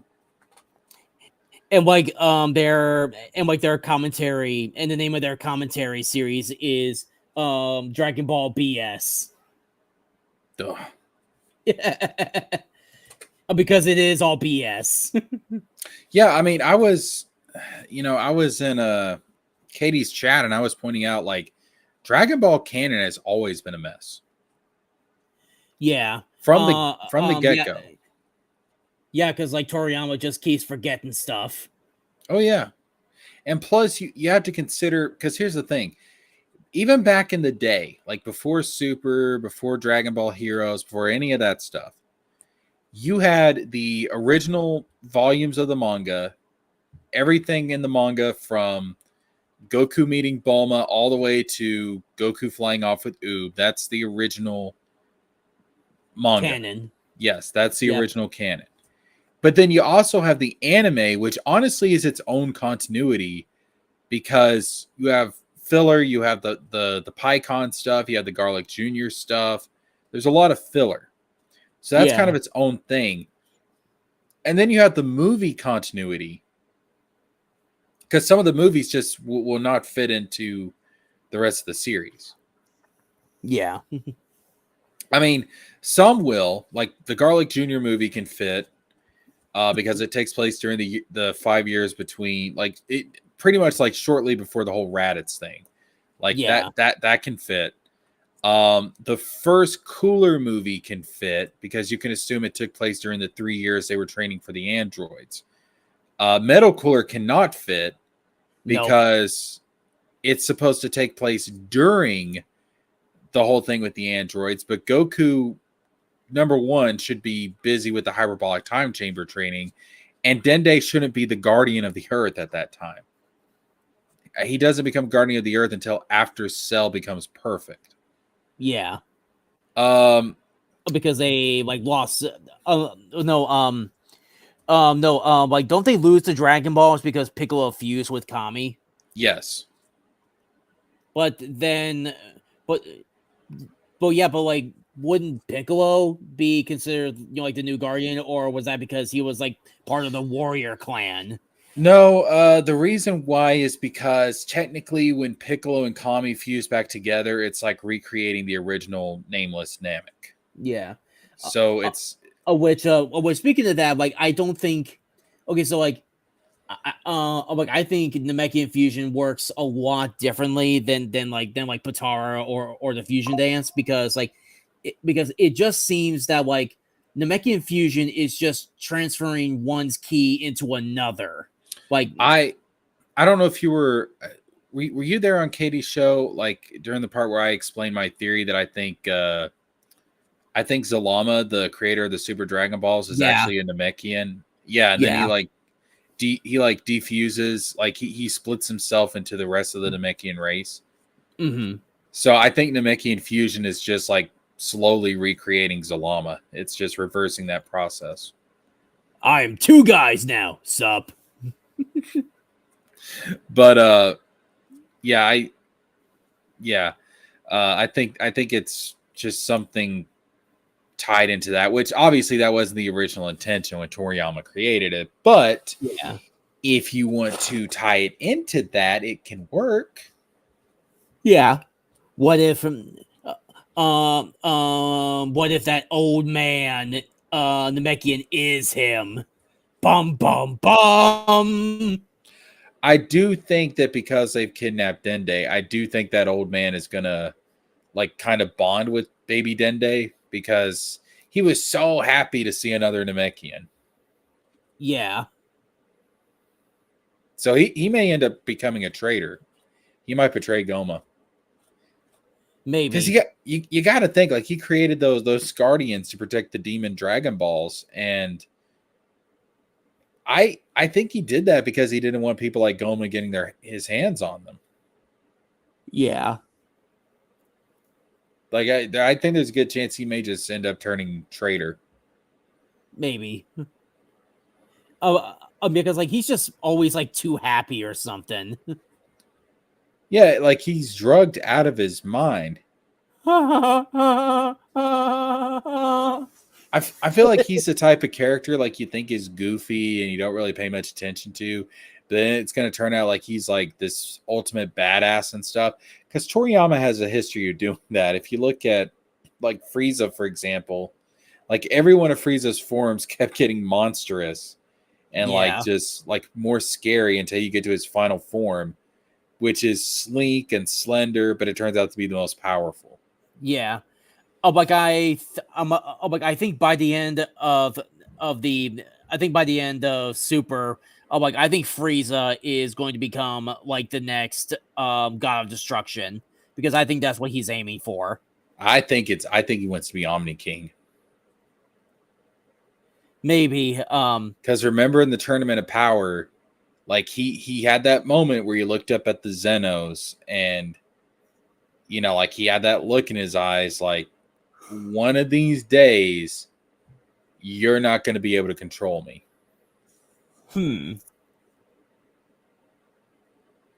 Like Yeah, I guess. I think as soon as he realized like the Omni King position existed, I think he started aiming for it. I also heard, that like the Oracle Fish, like has like made a prediction, that like Beerus's next rival is coming, but it's not the Super Saiyan God anymore. Yeah. I do think like if Frieza is not on Beerus's level, he has got to be damn close. Yeah. I mean, And and they cannot be that much farther off from Beerus. yeah, and I absolutely love where Dragon Ball Super is going to where like to where like what Goku and Vegeta and and probably also Broly and Gohan and Goten and Trunks, that they have to like get beyond just getting a new transformation and getting stronger, but like they have to figure out like new ways to use their power, rather than like just build up muscle, as a Whis once said. Yeah, I think honestly, by the time that we get to, I think by the time we get to the end of Z stuff, like with Oob, like I think it's very likely that Goku, as far as like his Ultra Instinct power, it's going to be something he just has innately in base. Because like because the thing is, like, I think Goku and Vegeta, like, in terms of raw power, but like they're already at peak. Like they can't get any stronger. But it's but what they have to learn is how how to use their power more effectively. Just like what in the superhero movie, what he explained to Goku is that Jiren was physically like not stronger than them, but he just used, he was just smarter with using his energy. Right. I think, yeah, because the thing is, like, we have to remember what Ultra Instinct is. It's a technique of the angels. Yeah. And And then like Ultra Ego is a technique of the gods of destruction. Like they the logical conclusion is that they train and master these abilities to where they get on the level of the angels and the gods of destruction. yeah.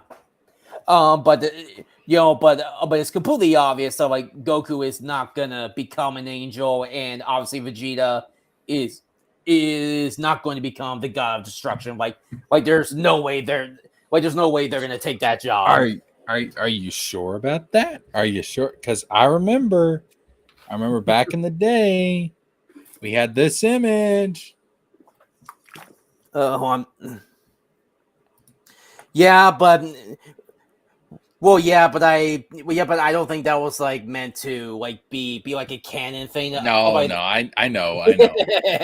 but like, I'm just trying to give Toriyama more credit. Like, actually, back in the day, back in the 90s, he when Toriyama came out with the Boo Saga, he had already planned. he had the whole thing planned out. He had Angels and Gods of Destruction planned out, and he already knew that Super was going to be a thing. He just wanted to take a break for a while.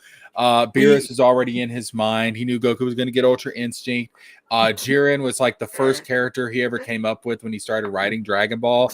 Um, and then like he knew he was going to bring back Frieza and make him gold, and he was going to have like a new version of Cell with Cell Max and the Demon Realm, and like he had all this planned out, dog. Like from the very beginning. even as a sperm. From the moment that we saw Goku on screen for the first time, Toriyama already knew where this was going, and then by the end of the series, we're going to see Toriyama's grand vision play out, and it's going to be like Goku's going to be the Omni King, and Vegeta is going to be like the other Omni King, and like they're going to be ruling this bitch, and it's all planned out. It was all planned out all the way back in the 80s. You didn't know that, dog? and then like Goku is like, and then Goku is going to like travel to the DC universe and go, "Hey, Superman, rematch." Yeah, like that was really Toriyama's like entire vision. Like the reason Toriyama came up with Goku, he was like, I want to make a character that can rival Superman, and that is my only inspiration for doing this. That's why they have similar origin. Exactly. Like it's been his plan all along. It was Toriyama all along. He's gonna finally prove that the East is better than the West.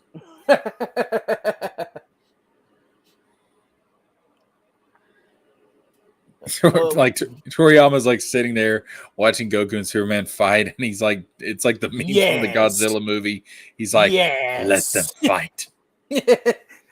No, he's like in the shadows, like Palpatine. Yes, all according to plan. Good. Let the hate flow through you. Now Goku, take your staff, strike me down with all of your hatred. Give in to the weeb.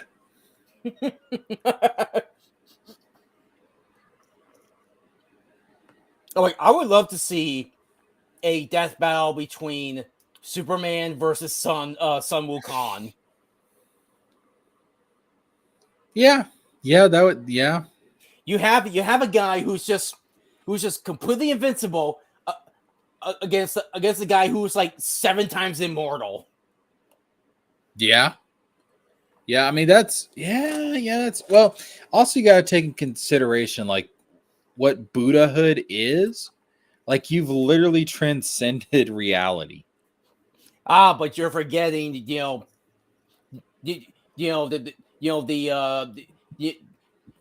Superman at his full potential. When he takes when he spends like 1,000 years, absorbing Earth's yellow sun. Yeah, but I mean, when again, like Buddhahood is like you're above like reality. Like you can't even comprehend it. That's why I always tell people like, regardless of how powerful, like Dragon Ball Super Goku is, end of GT Goku is still the most powerful version of Goku. Simply because if you look at like what it's based off of, Goku literally achieves enlightenment at the end of GT. Yep. He literally fuses with the Dragon Balls. Yeah, like Goku is like, remember, this is like from a Buddhist cosmology. You have like all the realms of existence are like trapped in samsara. Goku is just above that shit now. Like that's what enlightenment is. You're literally above that shit. You're outside of causality. You're outside of the laws of karma. Like that shit doesn't mean anything to you. That's what enlightenment is. That's what nirvana is. Now it's possible like once you escape that, you can go back into the cycle, but you go back in you're you're in it, but you're not of it anymore. And that's essentially Mhm. like what the Buddha, like if you look at Buddhism and the Buddha, like that's what he does. He's like, I've achieved enlightenment, but I'm gonna keep coming back until I make sure everybody, every single soul in existence also achieves enlightenment. Even even when I reincarnate as a slime. Yeah. It's so when I say like GT, like End of GT Goku is the most powerful version, I mean that because he's literally above, like, remember, like Beerus, the Supreme Kais, like all these gods, Yeah. they still are a part of samsara. They're still a part of causality. They're still trapped within that system. Like even gods in Buddhism are trapped in that system. But once you Yeah. achieve enlightenment in Buddhahood, you're above all that shit. Yeah. You've transcended all of that. So yeah, End of GT Goku is still the strongest version of Goku. Yeah. Like that, like that, Which I wonder if which I wonder if Death Battle will ever do that. Like post GT Goku versus Superman. they could, but I don't know if they really understand the Eastern Yeah. philosophies and religions and ideas that go into all that. I don't know if they understand that well enough to really appreciate like what they're dealing with. Yeah. Because we, like in the West, we have a very, like when we think of gods, we think of one of two things. We think of either like God, like transcendent God, or we think of like Greek gods. Right. Um, and yeah, like the Buddhahood is closer to the former, but I don't know if they really I don't know if they understand that concept well enough. Yeah. Because again, it's like how do you fight something that is just above every, like just above reality, like beyond and transcendent? Yeah. Oh yeah, because like when they did, Sun Wukong versus Hercules, I immediately knew it was gonna be Sun Wukong. Like it was just no contest. Oh yeah, yeah. I mean, yeah, like that's the thing. Like a lot of the like the Greek gods, honestly, well, the Olympians. Let's say that Hmm. the Olympians, um, they don't have shit on a lot of the Eastern gods. Yeah. I mean, they really don't. Like they don't have shit on a lot of the Eastern gods. Yeah. Now, if we got into something a little more transcendent in Greek mythology, like if we're talking about chaos, for example, which that's that would be difficult because it's not really, it depends on what version of Greek mythology that you're reading, but Yeah. it's not even for sure that chaos even has like a mind or like can be even described as a deity in and of itself. It's more like a primordial force than anything else. Yeah. Um, but no, like a lot of the gods like uh Greek mythology, Norse mythology, they're they're too limited compared to some of the Eastern gods. Yeah. The Eastern gods are like really like they're transcendent. Like you look at somebody like in Hinduism, like Brahma, for example, is I mean, like Zeus couldn't even. I don't like it. I don't think Zeus could even comprehend that type of Yeah. existence. Like I think there's like there's an animated series on Netflix that was made by Zack Snyder called Twilight of the Gods, and they made Thor to be out like to be like this unstoppable force, to where he's pretty much like to where he's pretty much like to where like he's pretty much like the incarnation of like the thunderstorm. I mean, that's pussy shit compared to some of the Eastern gods.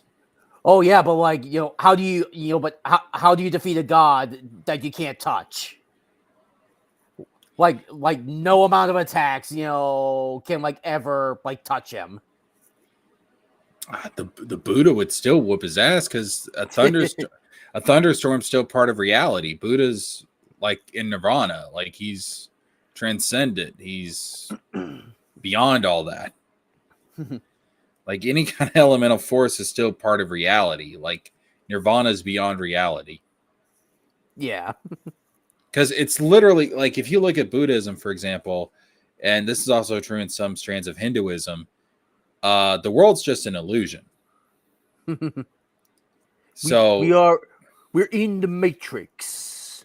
like they call it Maya. It's illusion. We delude ourselves, and like Nirvana is being able to see past all that. So like physical phenomenon, all that stuff, forces of nature. It's like to achieve Nirvana, you have to get beyond all of that. Yeah. Which again, like that's why I say end of GT Goku is Peak just Goku. Yeah, it's ridiculous how powerful he would be. That's why when he comes back and Omega Shenron's like firing all these attacks, it doesn't do shit.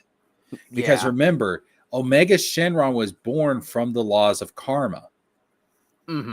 But once you achieve enlightenment, you're above karma. You're outside of karma. Karma means nothing to you. So the type of existence that Omega Shenron is, it doesn't even touch somebody that's achieved enlightenment. That's why Goku is untouchable. Yeah. But GT's not canon, so Goku has to be touchable. That's why Goku could only really achieve that at the end of GT. Yeah, because once he did that, like there's nowhere else to go with him. Other than introduce like his great grandson who just happens to share the same name as him and look a lot like him again. Which I'm surprised they didn't try and make that into a series.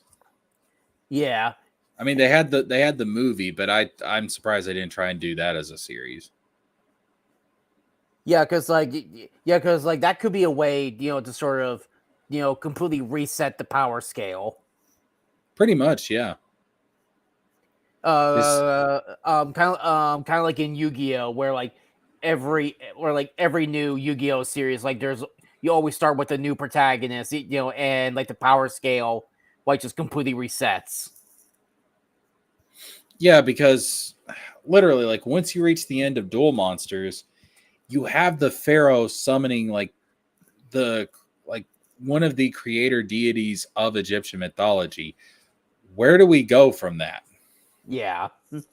Like, what do we do? Like, once you do something like that in your series, that's the end of your story. Yep. There's nowhere else to go.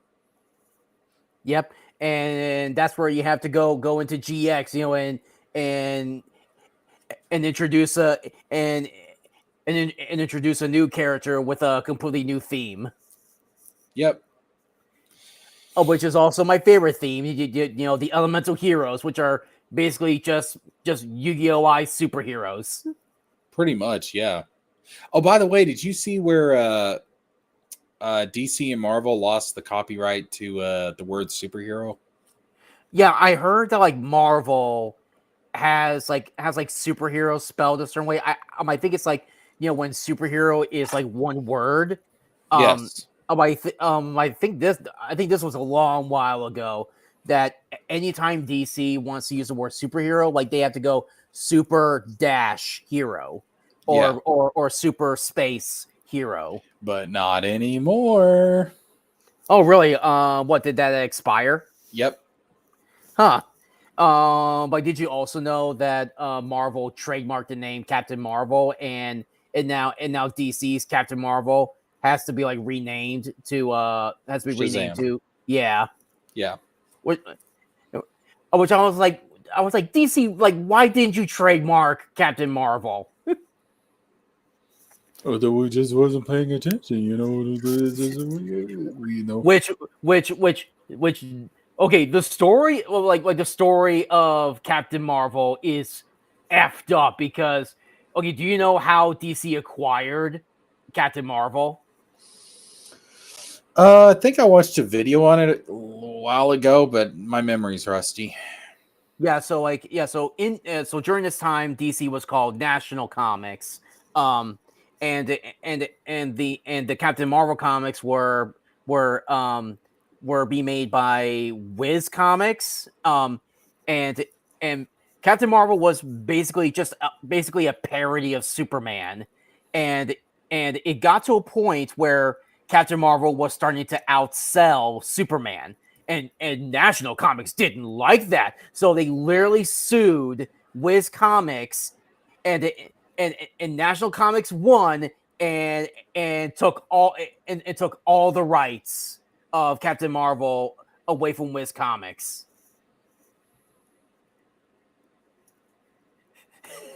DC has a fucked up history. Yo, DC, come on. See, that's the thing though. Like, I'm a bigger DC fan than I am a Marvel fan. Like, DC, Yeah, stop it. Like, don't do this to me. Don't make me and look bad. that doesn't even come close to what they did to the original Superman creators. Yeah, I know. Wasn't one of them like working at a movie theater when the Superman movie premiered?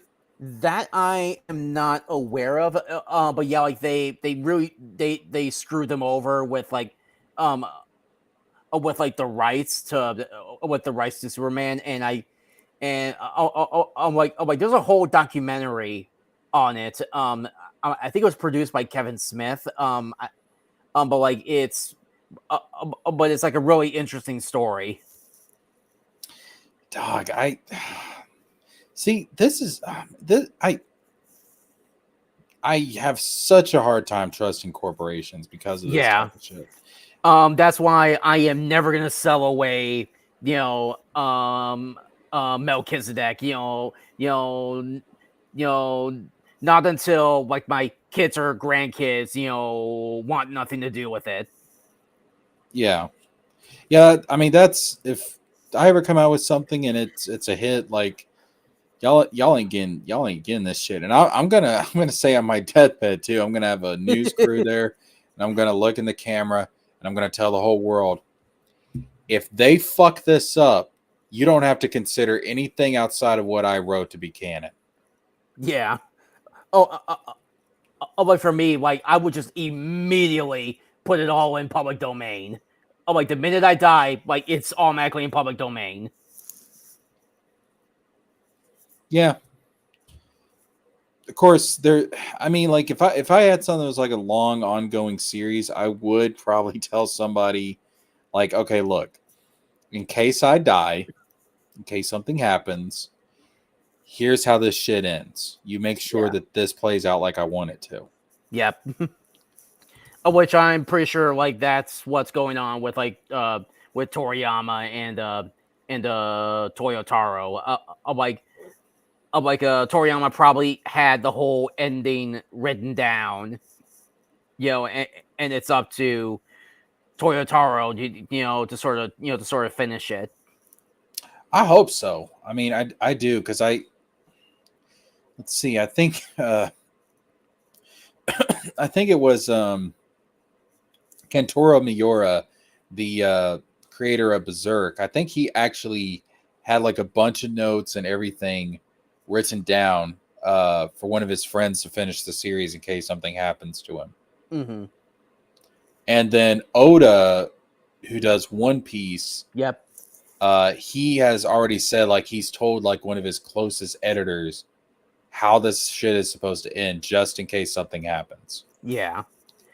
And Oda like has confirmed, that the One Piece is not some bullshit where the One Piece the One Piece was the friends we met along the way. Nope. He has confirmed that the One Piece is an actual physical thing. Yeah, I mean, the One Piece is Broly. Like they're gonna get to Laugh Tale and they're gonna find Broly.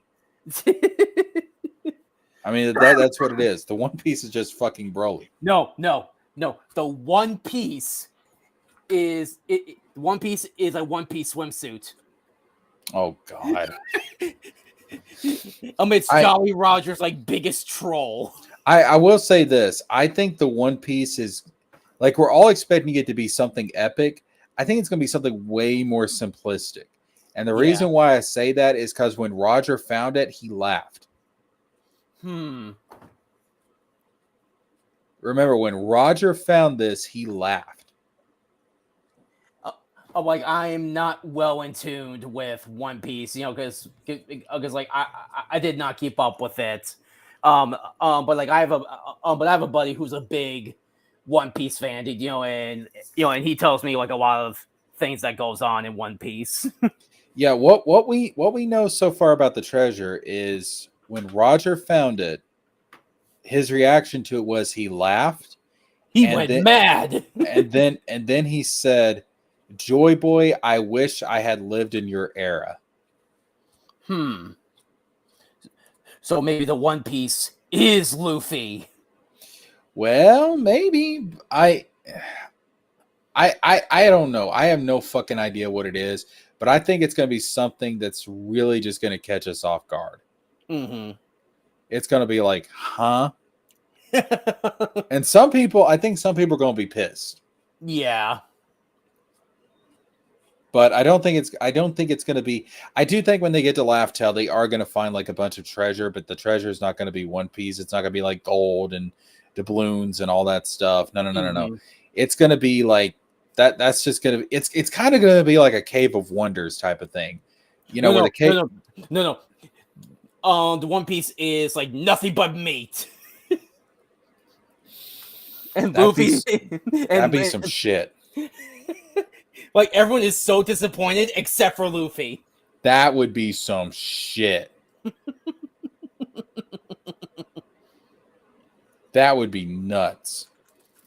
But I'm here for it. Yeah. It'll be funny.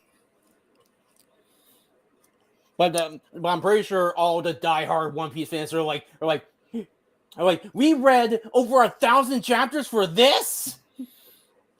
Yeah, Oda ain't going to give a shit. He's made his millions. Yep. He's got your money. Bye, bitch. Yo, yeah, he's gonna be singing Bink Saki all the way to the bank. Yo. Oda's the real pirate. It's like Oda was the real pirate all along. Like the One Piece turns out to be like the biggest troll ever made. Dude, that would be some shit. I'm like, I seriously think like there will be like a worldwide rioting if that happens. Yeah, I think it's going to be something. It's going to be something that's going to be satisfying, but it's going to catch us off guard. Yeah. I mean, I think it'll be satisfying, but it's going to be something that's going to just be like, no one saw that coming. Yeah. But we'll have to wait and see. Like, like he keeps saying, like, we're reaching the final stretch. But that final stretch is like another 500 chapters. Yeah, dog. I remember when he was back doing Whole Cake Island. He said, "Oh, we're 80% there, dog," and it's like, no, we're not. No, we're not. He's gonna milk this thing for all it's worth. Yeah, it's. The milking is going to be worse than Naruto.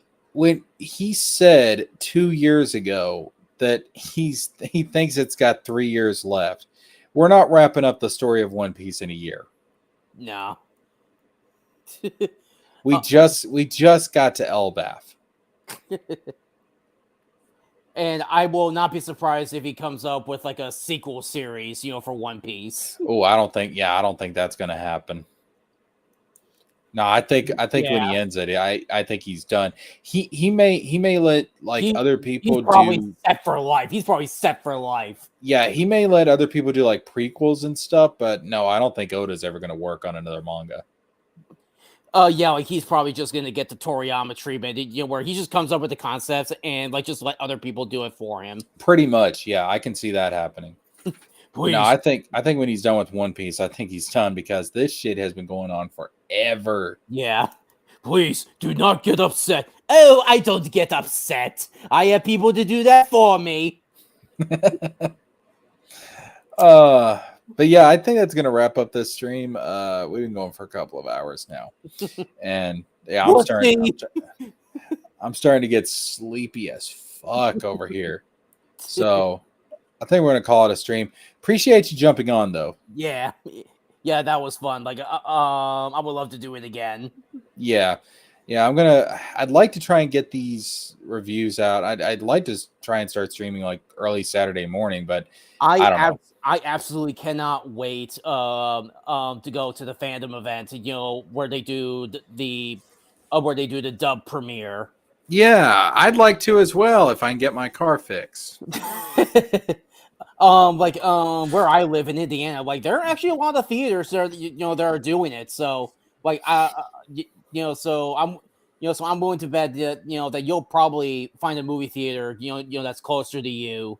I think a lot of AMC theaters are doing it. Though um probably like some what were they called, like good quality times theaters are probably doing it as well.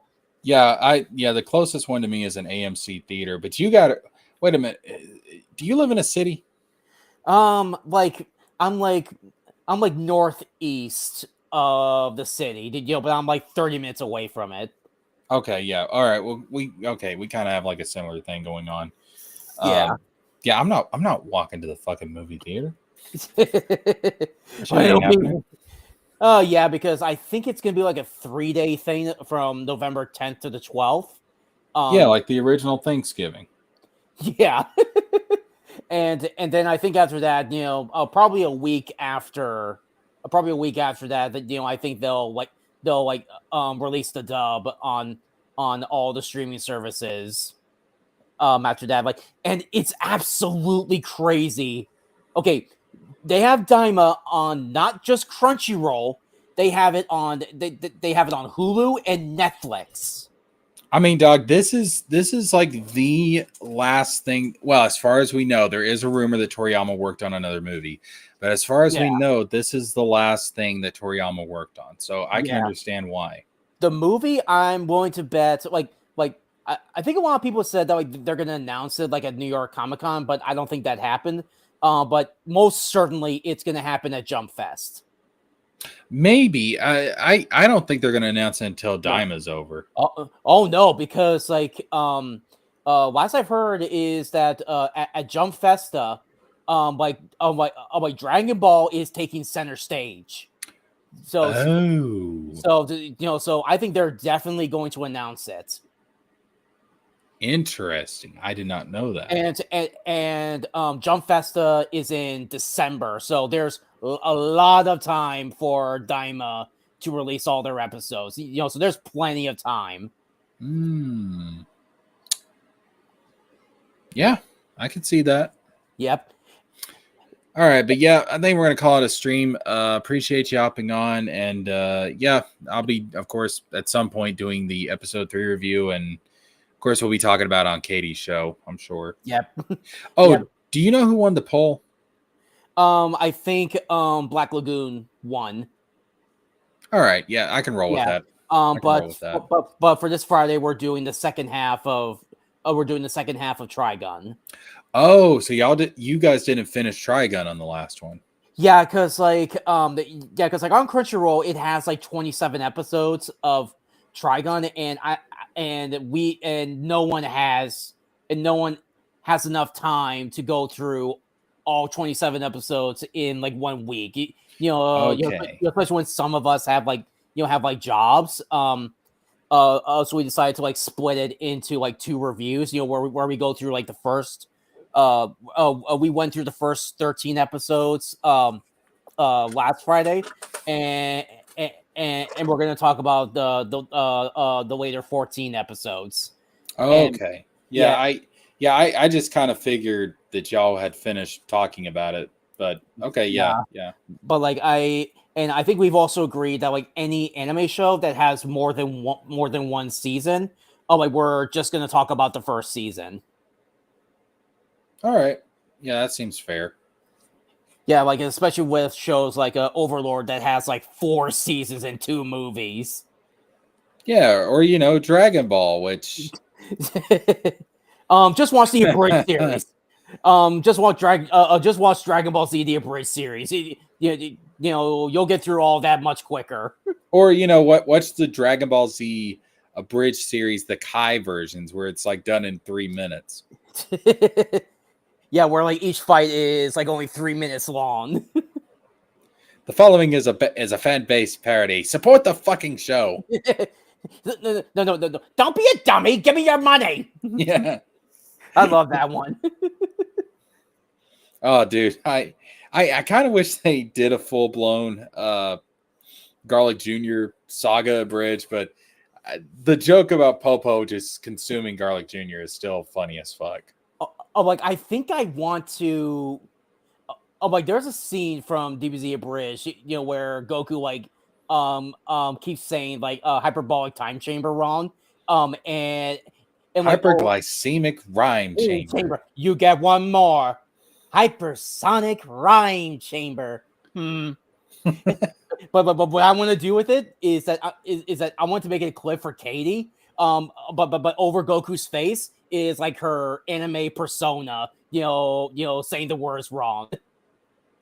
Oh, that'd be funny as fuck. Oh, you could even combine with the Jinx thing and like have Katie's avatar there, and then Popo's like, "Bitch, shut up." Jinx, bitch, shut up.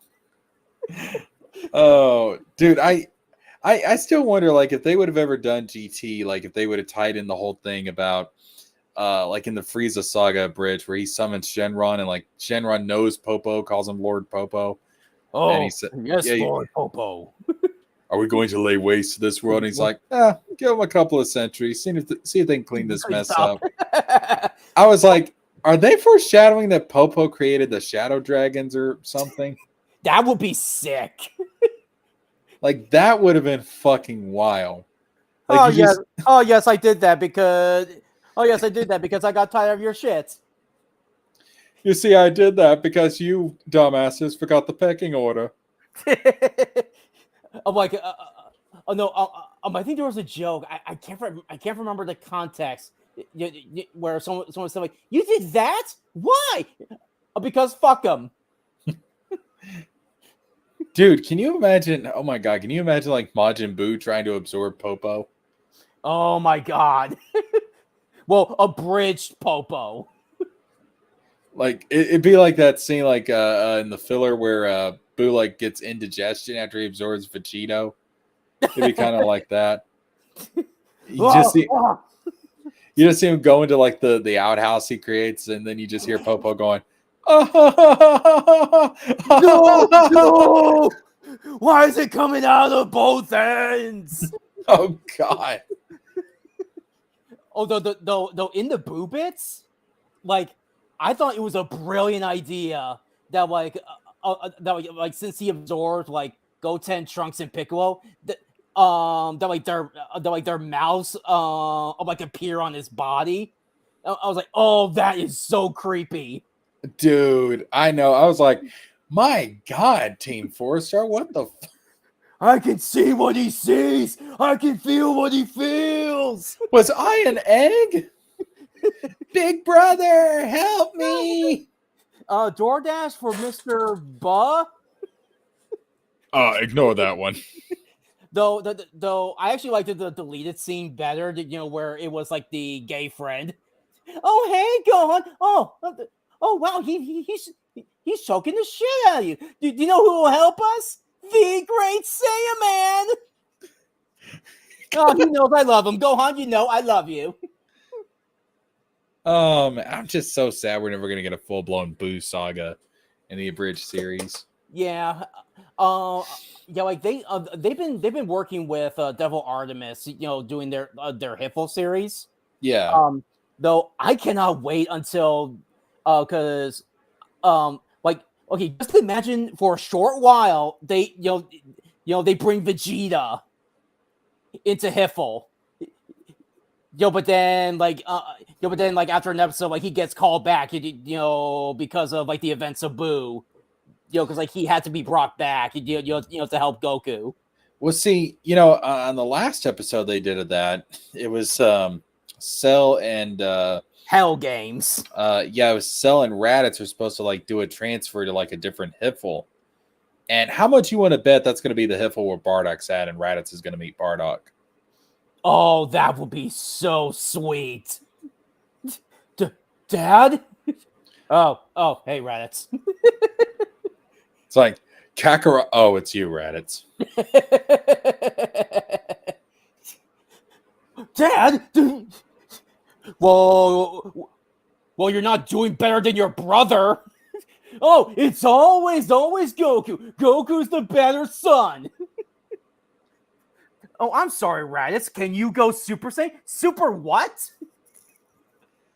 And then I just imagine Gine's just like, my baby boy. No, Gine would not be in hell. She is too pure and perfect. You know what? You're probably right, because there's never been a confirmation that she actually did anything wrong. Well, yeah, that was the whole thing where he pretty much retconned the Saiyan race, to where like they're not all like bloodthirsty monsters. But it's not to say that they're the Saiyans are not tough, but it's just that not all of them. Well, no, because like I heard this theory that that the reason the Saiyans are like not as strong as as we imagine is because they keep sending them to planets that they that they know they can conquer, because of the Ozaru form, thus they never like had to like better themselves. Yeah, that makes sense. Because you got to think, man, like, I think Bardock had a power level of 10,000. King Vegeta, I think, only was slightly above that. I think he had a power level of 12,000. Oh, like, and then I don't remember what Broly had. Like, like the number was a. Well, if you go with the Z continuity, Broly's power when he was a baby was 10,000.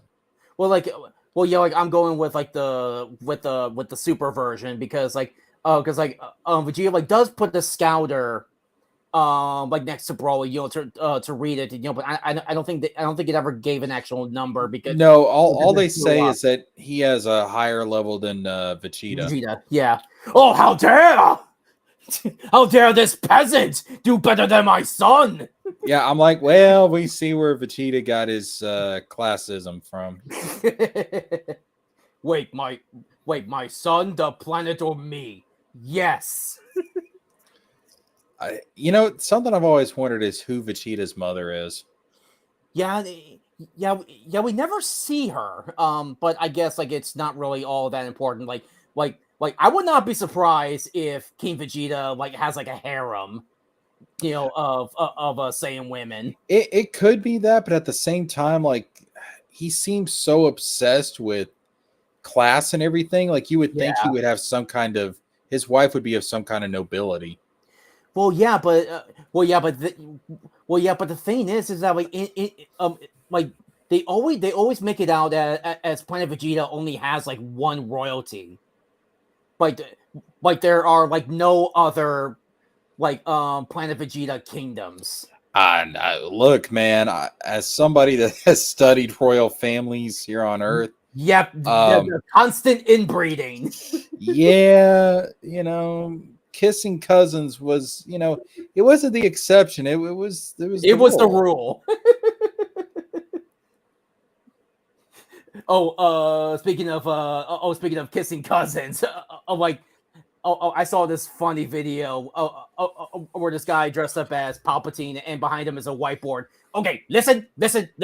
Okay, there's me, Palpy. I have a son, and that's my son. He has a he meets a woman here, woman. Uh, they make Ray. That is my grandchild. Now here is Shmi. I put my force juice into Shmi, who then gives birth to Anakin. Then he meets Padme, and then they have Leia, who then makes Ben. So these two are kissing cousins. Well, Ray it never stopped this franchise before. Oh yeah, with Luke and Leia, which I wonder what the mindset was like. George did not know that Leia was going to be his sister. Well, yeah, but I think some people accuse him that he had that whole thing planned all along, but I highly doubt it. No, so he's actually talked about this. The original plan was that Luke was going to have a sister, but it was going to be somebody that we hadn't seen yet. Oh yeah, I think I've seen a video on that. Yeah, because he was actually going to do like another trilogy very soon after the original trilogy, but he decided to condense everything to one film. Yeah. So he was like, well, shit, I can't really introduce like this brand new Skywalker out of nowhere. Like I've got to, that's going to take too much time. So I need to have it be somebody else in the story. Leia. But didn't you like make them kiss? No, we're not talking about that. Now, what gets me though is that why the fuck did he write the line where when Luke reveals their siblings, Leia's like, I've always known. I think I always knew. It's like, wait, what always? and then like Family Guy does the best joke. Oh, I'm from Alderaan. It's the Alabama. It's the Alabama of the galaxy. The thing is, like, you could get away with that line if Luke was the one to have initiated the kiss. No. In episode 5, Leia initiates the kiss. Yeah. You always knew? Though I think she only did it, just to piss off Han. But she always knew. Leia, something you like to tell us? Dude, I remember there was a joke going around when episode 7 came out. People were like, oh, no. She's like Rey is actually Leia and Han's long lost daughter. And people were like, no. She's actually Luke's daughter. And then somebody said, I think she's actually Luke and Leia's daughter. That explains everything. And I think a lot more people were saying that Rey is like a it's like the daughter of like Obi-Wan's secret love child. Yeah, which I think we were saying that because she had like the British accent, like Obi-Wan has the British accent, and like when she touches the lightsaber, you hear Obi-Wan go, "These are your first steps, Rey." But in the Clone Wars cartoon, like Obi-Wan has dabbled in the idea of finding romance. Oh yeah. Well, see, but then she died, so I think the idea of her being a Palpatine is fine if they had actually planned that out from the beginning, because the films are all about family. And you could have had a story where, well, family's not just your blood. It's like, like family, like instead of like family that you're related to, could have been like found family. Like they could have done that whole thing.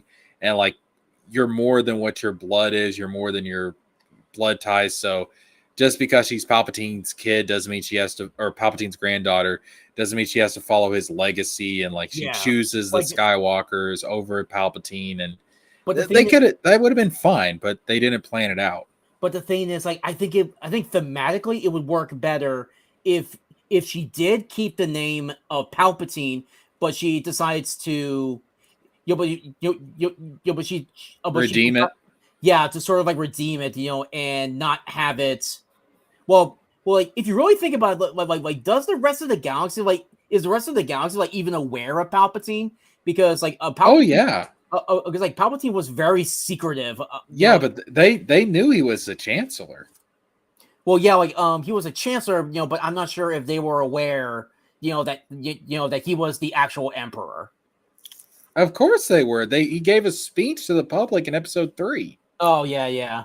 Yeah, A no, new galactic yeah, empire. everybody knew Palpatine was the emperor. Now, Mm, the thing is though, not everybody knew he was a Sith.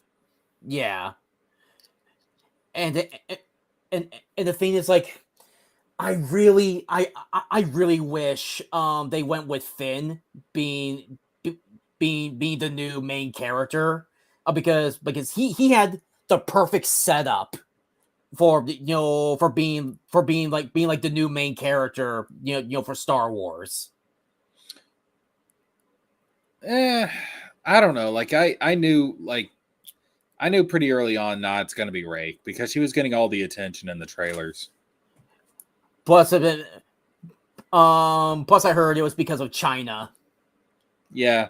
That they're like, China doesn't like the idea of like a black man being the main character. Oh no, we don't know Raki the black man to be the main character.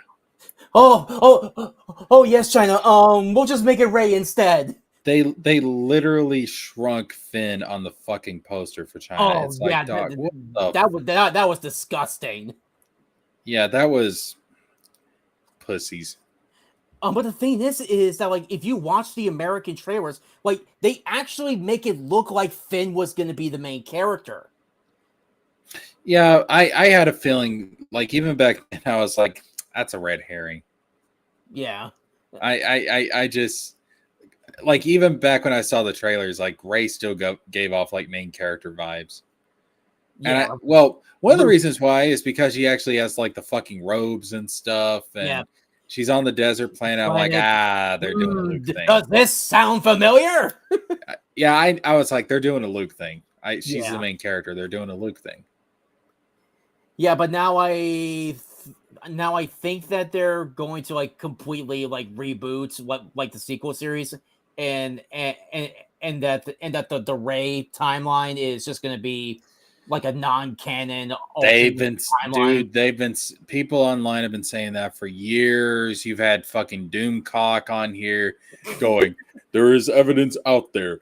I've got secret sources from inside of Disney and Lucasfilm that explains how the Disney sequel trilogy is going to be retconned, and Kathleen Kennedy is going to be fired within the month. It's like, you've been saying that for 5 years. It's like, it's not going to happen. It's not going to happen.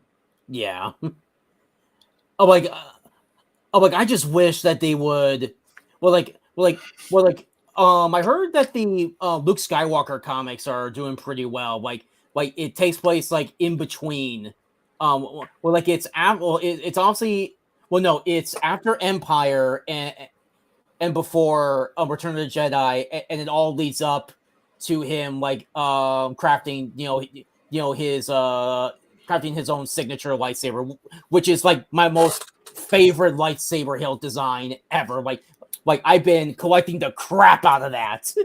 I always liked the idea that Obi-Wan had Qui-Gon's crystal with him on Tatooine, and that's the crystal that Luke put into his green lightsaber. I think in the comics, I think they're going with the original idea that like he had to take that like he had to purify a crystal in in order to make his green kyber crystal. Or not purify the like he had to make like he had to make like an art he had to make like an artificial kyber crystal because they were made illegal. Yeah, I don't know. Qui-Gon's my favorite character, so I'm always up for there being more ties to Qui-Gon. Yeah, and like the reason why I love Luke's Return of the Jedi lightsaber is because it's literally a fusion of both of his masters. Like the hilt design is directly based on Obi-Wan's design. Yep. and Yep.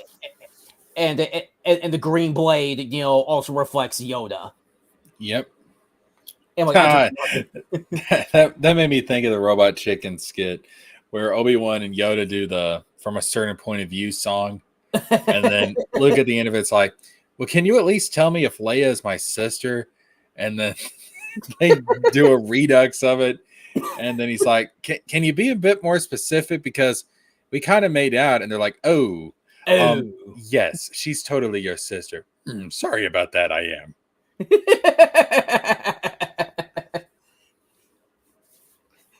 Yeah, like in like Family Guy, like just keeps making jabs at Robot Chicken. Like especially when like Seth Green, when Seth Green voices voices Chris. Yeah. I remember too, like Robot Chicken did one after the sequel trilogy came out, and like it was Rey defeating Palpatine, and then you had some nerd over in the corner. He was like, "Wow, you're so awesome, Rey! You really are the chosen one." And then Force Ghost Anakin just shows up with a sour look on his face.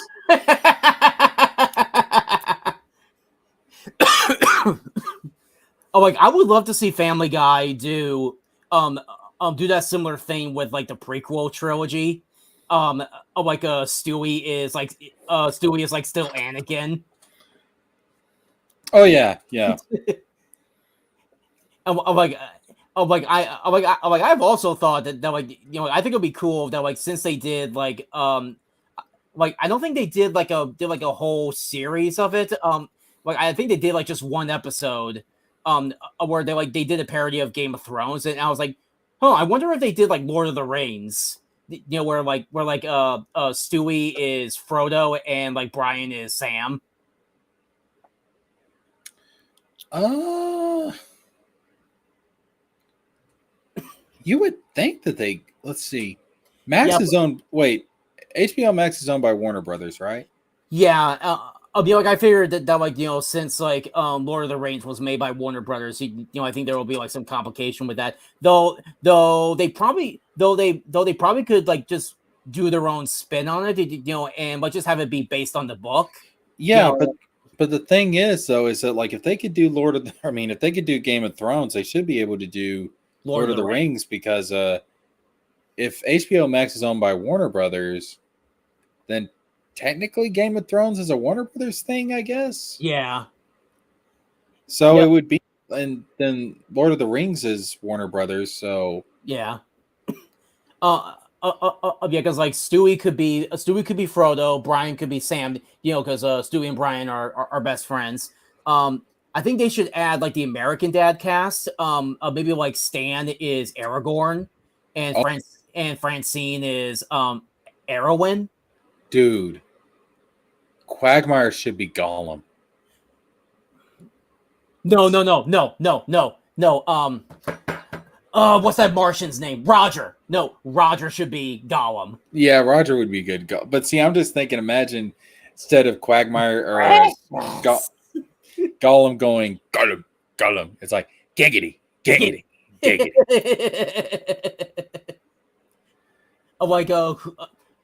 And I don't think I would go with Herbert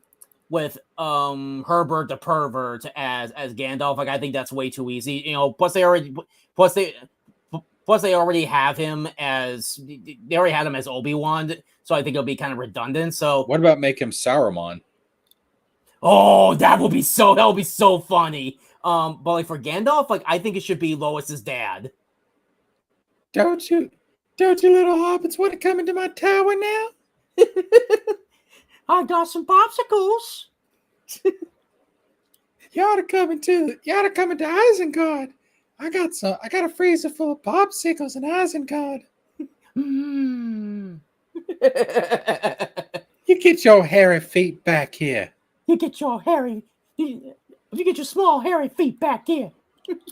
Oh wait, they don't even have to change the size of Stewie. Oh wait, they just have to change like Brian's size. Though I think in the movies, like I think they should have made the hobbits smaller, because like they don't because like they seem like the same height as the dwarves. Well, I mean, what the fuck is his name that plays Frodo?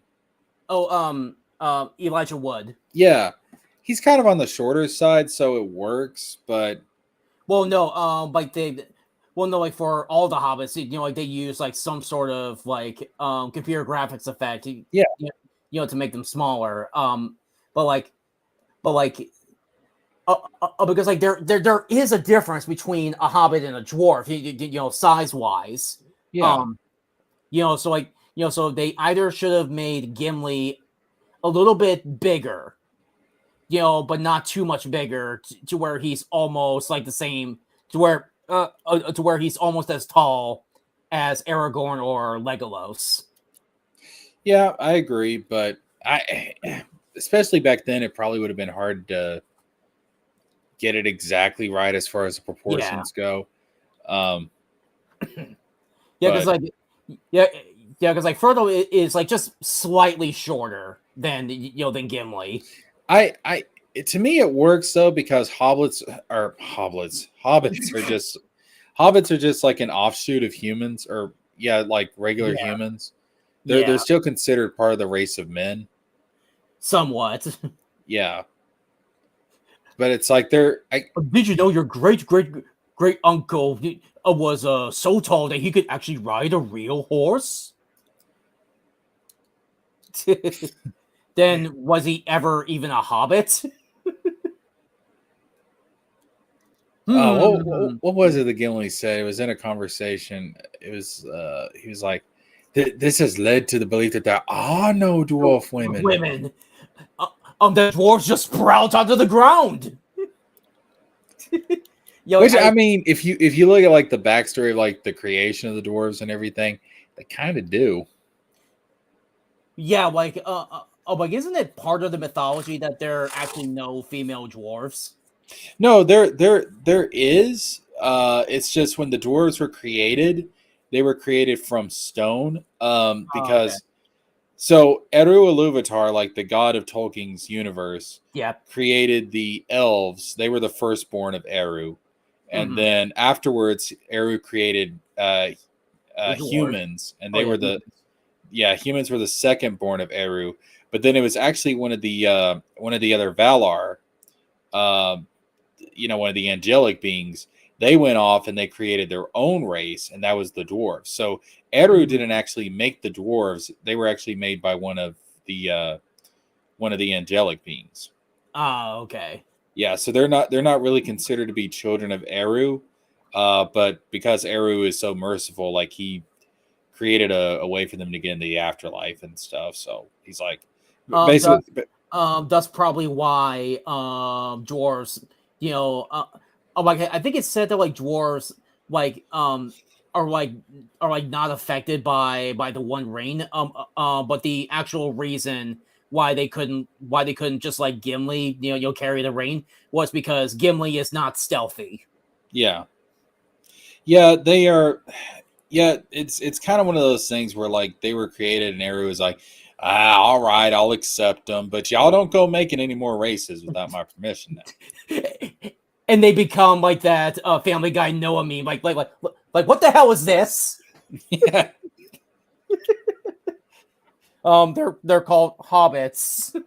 it's like I didn't sanction this shit. What y'all doing over there?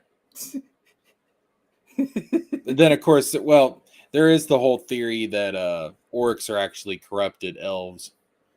Oh, like I thought that was part of like the actual Middle Earth lore. It is in some writings, but then like Tolkien said some stuff later on that maybe contradicts it.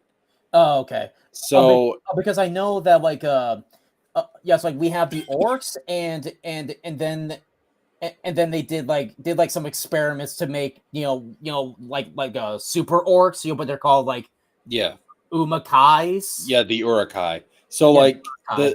the way that the, this is basically what I've come to accept. So the orcs were basically created by corrupting the elves because Hmm. Sauron's master Melkor, who is like the real satanic figure. Like people think it's Okay. Sauron. Like Sauron is just one of Melkor's subordinates. Yeah. So Melkor, because the elves were the firstborn of Eru, he went after them, corrupted some of the elves, and that created the orcs. And then the Uruk-hai was Sauron taking the orcs and crossbreeding them with humans, and that created the Uruk-hai. Yeah. Yeah, so doing like some magical science shit. Yeah, pretty much. Because the thing is, like in Tolkien's universe, he makes it very clear, like only Eru can create, Melkor can only corrupt. Yeah. So everything that comes from Melkor is a corruption of what Eru originally made. Mm. Yeah, like I have something similar going on in my King of Justice series. It's in issue 2 where our main antagonist Jason was created artificially, in a tube, very similar to like Mewtwo or Shadow. Yeah. But he's completely artificial, like no crossbreeding or anything. Like he was completely made from scratch. And when Elohim caught wind of this, um like he was very pissed. You know, that the founder of Babel Labs, Benjamin Babel, has been creating artificial humans. Basically playing God. Um, and and Benjamin Babel is, and the whole reason why he's making artificial superhumans is so that they can make a race of superhumans that could one day quote unquote one day surpass Elohim. And of course that's never going to happen. And so Elohim like took that as a challenge. And Oh, yeah, and he had a Mufasa moment. Like, is that a challenge? Is that a challenge? Oh, please, brother. um, but yeah, like Elohim like takes it as a challenge. So he decides to. So Elohim like decides to create, the King of Justice, as sort of like a reference to like to the scene from from the Exodus story, where God snake versus the Pharaoh's snake. Yeah, man, like in the Prince of Egypt, where God snakes eats the other snakes. Yep. Yeah, like that's where I got the inspiration from. And because Jason was created completely artificially and not through the natural process of childbirth, Jason literally has no soul in him. Because Elohim had like no hand in his creation. Yeah, I think.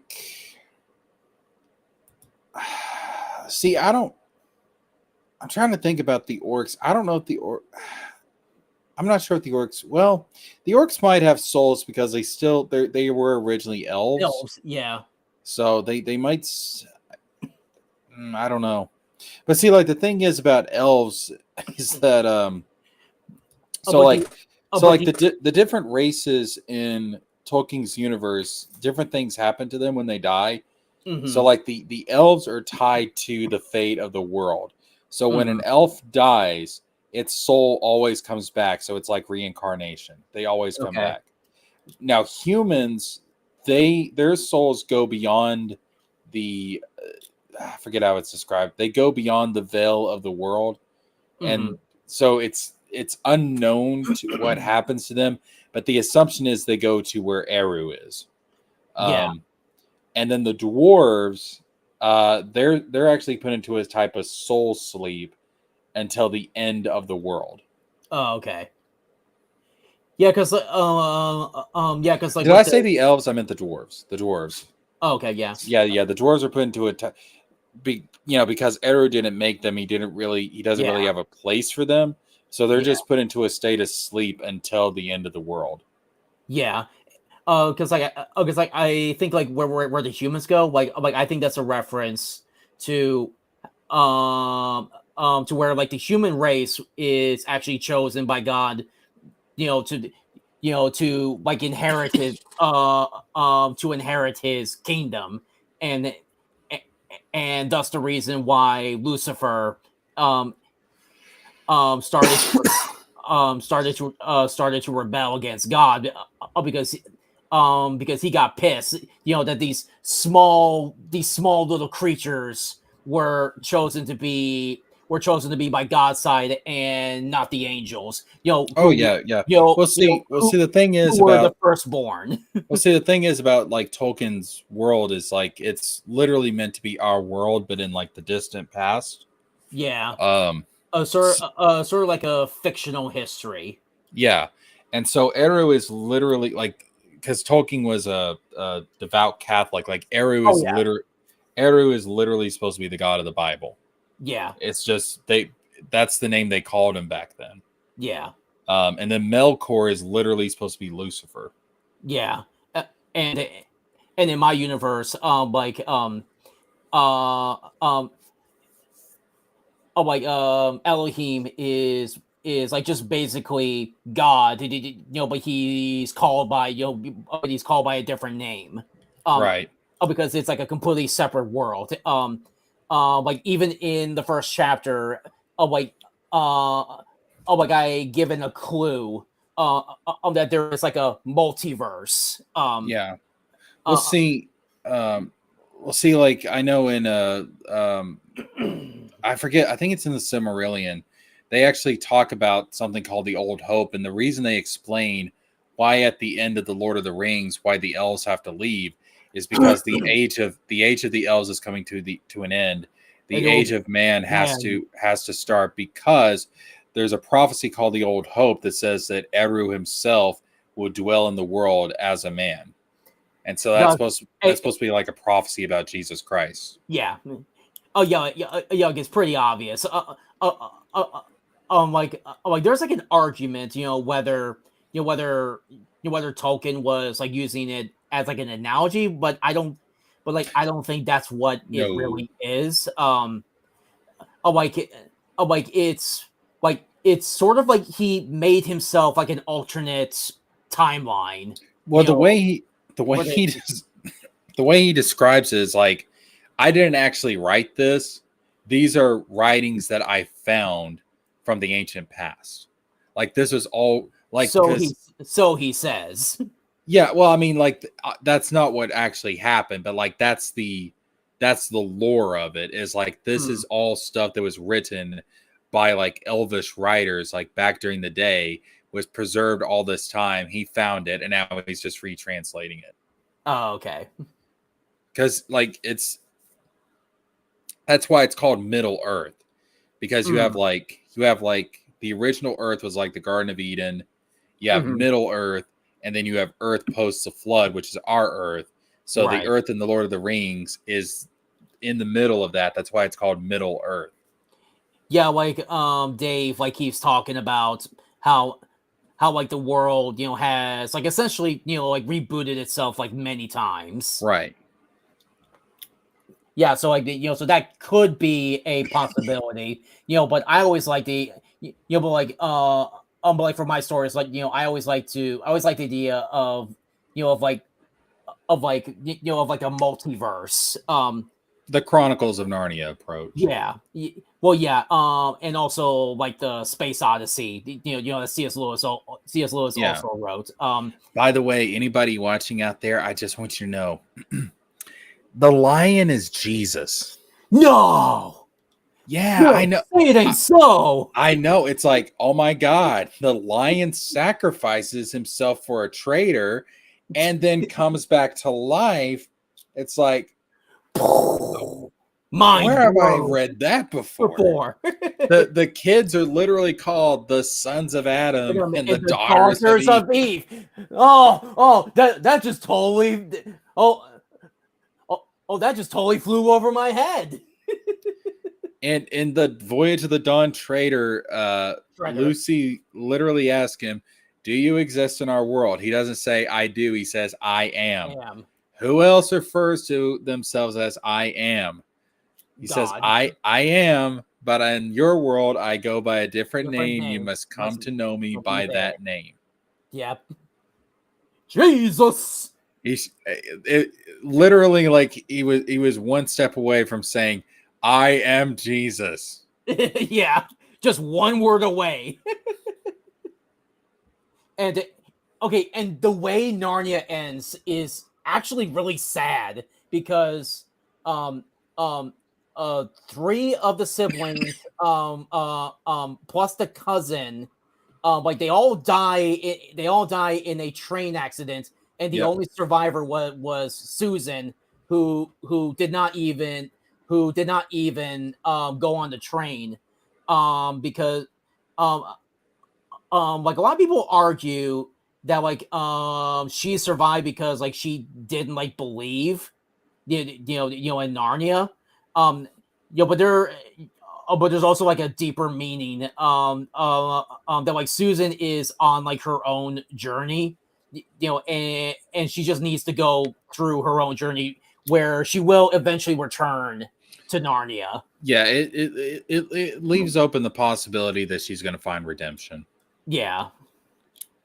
But I think it's like also meant to like represent it, that like that not all of our Christian journeys are the same. Yeah. Of which I actually really like that message. But it's also still sad. It's also fucked up that like you really kill off most of your main characters at the end of the story. I mean, it was the end of Narnia. Like it was literally the end of the world. They had to get Yeah. there. Something had to happen. They had to get there somehow.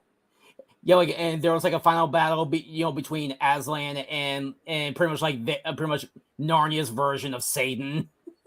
Yeah, pretty. Yeah, Tash. Yeah, which Netflix is still not saying anything. If they're gonna do anything with that live action Narnia series. That they said they were gonna do. We still haven't heard shit about Dude, it. I am so tired. I want a proper adaptation of Yeah. Narnia. Well, like the Disney versions, like they were actually really good They at it. were. Oh, they were excellent. But the problem is that the studio like just did not want to do anything, outside of having the Pevensey children, not being involved. Yeah, I know. It's like, oh, come on. Like finish the series. Yeah. You've got 3 of the 7 books. Yeah, because like I think like after the Pevensies, like they don't come back until like the last book, don't they? Yeah, they after because Lucy and Edmund, like after the Dawn Treader, like they don't come back until the last book. Yeah. Which, I mean, shoot, if you wanted to, you could at least do Magician's Nephew and then have like a scene at the end that like foreshadows the Pevensies, and it's like, okay, yeah, cool. Yeah.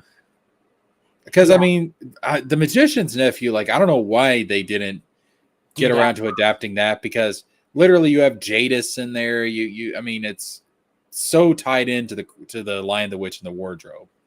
Oh, like, do you remember watching like the old BBC version? Yes. Like it's so corny, but it's but like it's bad in a good way. Yeah. Oh, I remember the White Witch, how she was killed in that. Aslan's like, Pita, kill her, and he just stabs her and she falls off a cliff. Though I think the Disney version was more accurate, because Aslan like does literally like eat her face. Dude, that was so badass. I was like, yeah, and like the look she has on her face, it's like I'm in danger. Like, oh fuck. And then and Liam Neeson's voice for Aslan was just so perfect. Yes. Oh, That's a thing, man. Like that's gonna, like they have to get somebody iconic like somebody with a very distinguished voice to do Aslan. And Yeah. yeah, Liam Neeson was so perfect for that role. Yeah. Oh, like I think for the Halo app, um, it's like a daily devotional app. Oh, like they actually got Liam Neeson to do his Aslan voice. For the Halo app. That makes sense. I mean, Yeah. he literally voiced Jesus as a lion. Yeah.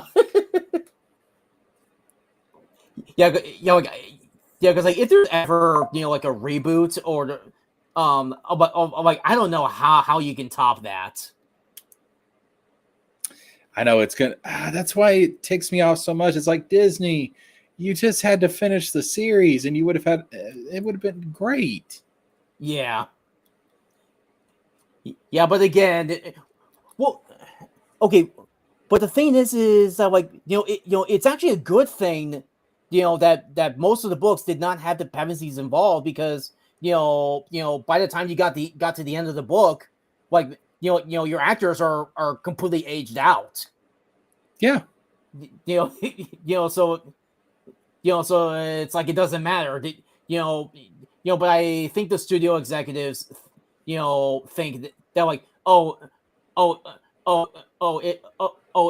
if all the other movies don't have the dependencies involved, like it's gonna confuse like the audience.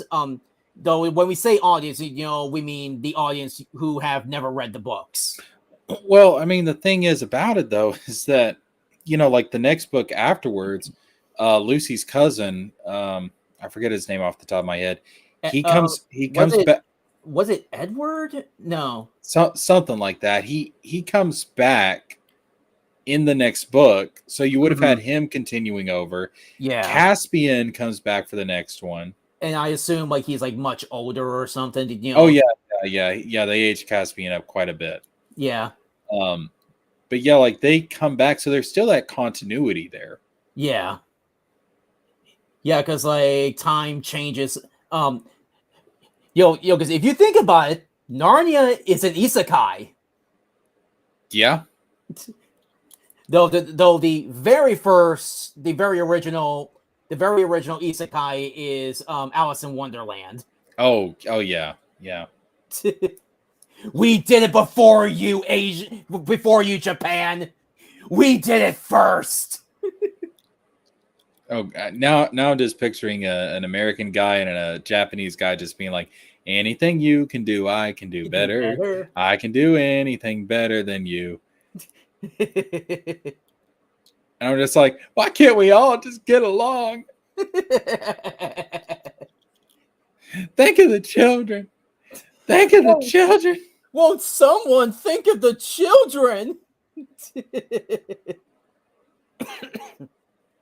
But yeah, like Warner Brothers, like they did a fantastic job with Lord of the Rings. The Hobbit, I think it's a bit more divisive.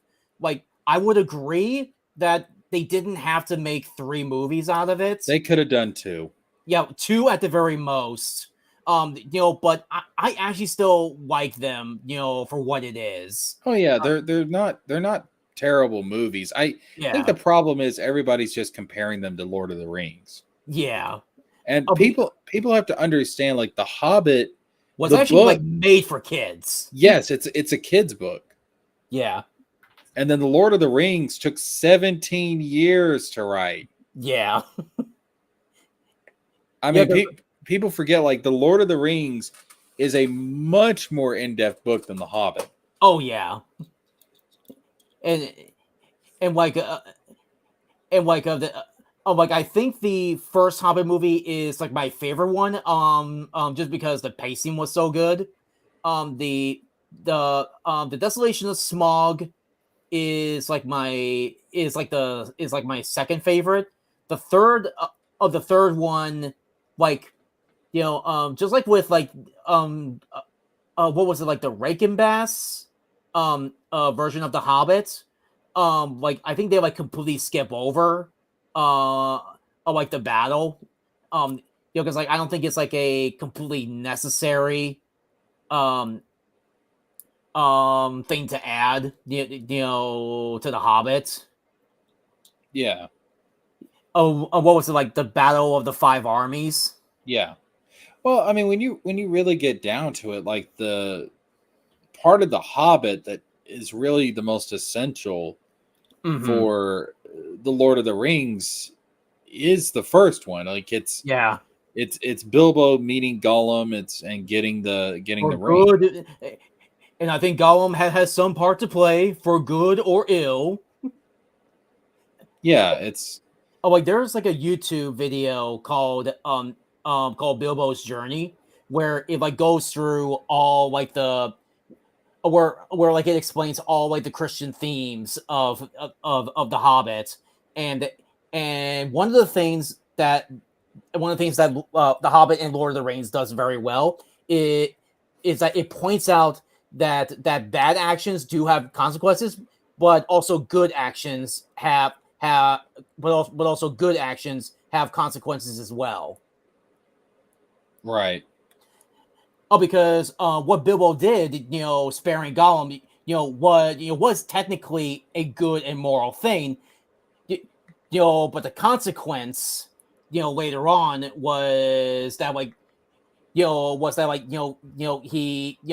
greatly injured Frodo, in order to get the ring to fall into Mordor. Right. Yeah, it's yeah, and it also comes down to one of those things like you just like we just don't understand like how it's all supposed to turn out essentially. Yeah. But anyways, yeah, I'm gonna call it a stream. Yep. Yeah, I gotta get to bed. I'm But so full of energy. nah, it's been fun. Yep. Yeah, I'm thinking I might stream something on Thursday. I know I'm gonna be on Wizard of Wordplay's channel tomorrow. Okay. I think we're gonna be doing the tier list for like the Marvel movies tomorrow. Oh yeah. And then of course I'll be on Katie's stream Friday. Yep. I'm willing to predict all the S tier are gonna be like the um are all gonna be like the Phase 1 movies. So let me ask you, you've seen Thor: The Dark World, right? Yeah. Okay, where would you rank that? It's actually been a long time since I watched it, but when I saw it in the theaters, I thought it was like D tier. Like Oh it wow. well Okay, see, I D was a D at the lowest, C at the highest. okay. I was telling everybody last week it's low B tier, Yeah. and Oh my oh, people started attacking me, and that's what I don't know if you know who Lofty Pixels is, but that's when I that realized, oh sounds shit, familiar. Yeah, yeah. that sounds familiar. So he was like on like Yellow Flash's stream a lot, but he would have like a contrary opinion to everything. Mm-hmm. And I was like, listen, guys, I have accepted that I am the Lofty Pixels of this corner of the internet. You may disagree with me, you may hate me, but you will tolerate me. That's the thing about me is that like I can take different opinions. Like I'm not gonna foam at the mouth. If someone has an opinion I don't like. Yeah. Because there's just no point in in going all feral over it. Well, no. That's somebody I'd like to get on the stream someday. Is well, there's actually a few people I want to get on the stream, but yeah, like I'd like to get Lofty on there because here's the thing, I I don't understand why Lofty Pixels is on Yellow Flash's stream.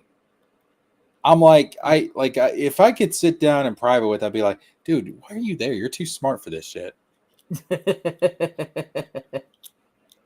Why are you even here?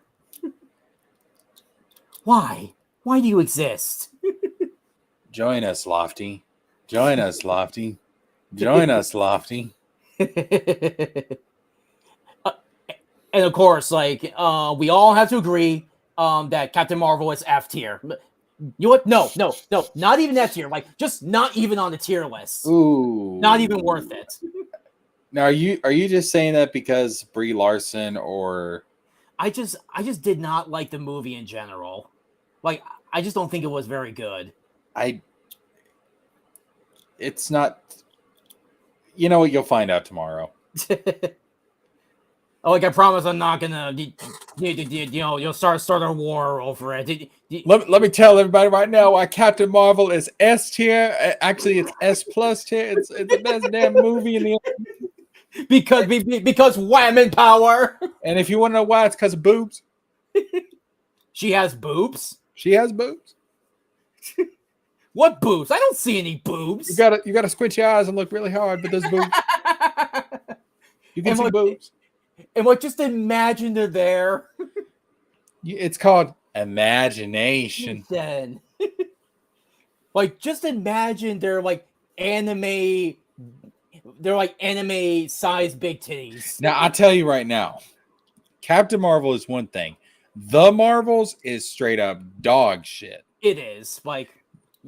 Yeah, like it's even worse than Captain Marvel. Oh God, yeah. The Marvels is like I went to go see it, and I literally, like, this is me in the theater. I was sitting there, and I just sat back, and I was like, "What the fuck are we doing?" Like, like I turned around to the Captain Marvel standalone movie, and I was like, "Captain Marvel, I am so sorry. I am so sorry for everything I said." Dude, well, that reminds me of this, and after this, I really got to go. But yep. I had this. This is one of the most surreal experiences I've had in a movie theater. It was when I went to go see The Rise of Skywalker. When the credits started to roll, there was one guy that started clapping. Nobody else was clapping. Everybody was silent, and as soon as that guy realized that nobody else was following along, he stopped. I mean, just a few seconds in, and he stopped to clap. And did he start putting a bag over his face? I'm sure he wanted to get the fuck out of that theater before the lights came back on. I guarantee you. Oh, dude, it was serious. I bet he was like, I am not in a safe space right now. I'm not gonna lie to you. Like, I was so close to legitimately just when she said, "I'm right Skywalker," dog. I was so close to taking my bag of popcorn, just throwing it in the air. I mean, I literally just wanted to throw my popcorn and my drink in the air and just be like, "Just fuck it, yo."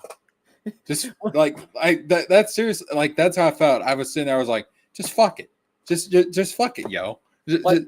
Like, that's when it died. Like, I was like, just fuck it.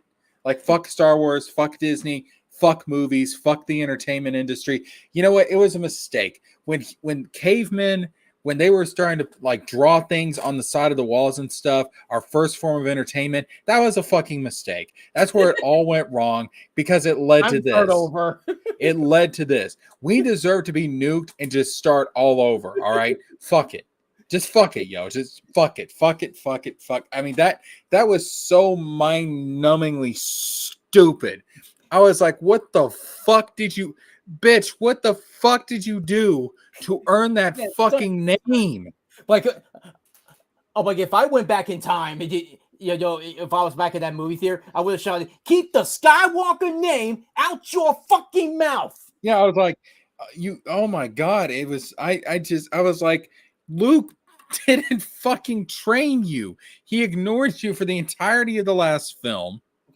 Number one. And then ghosted himself.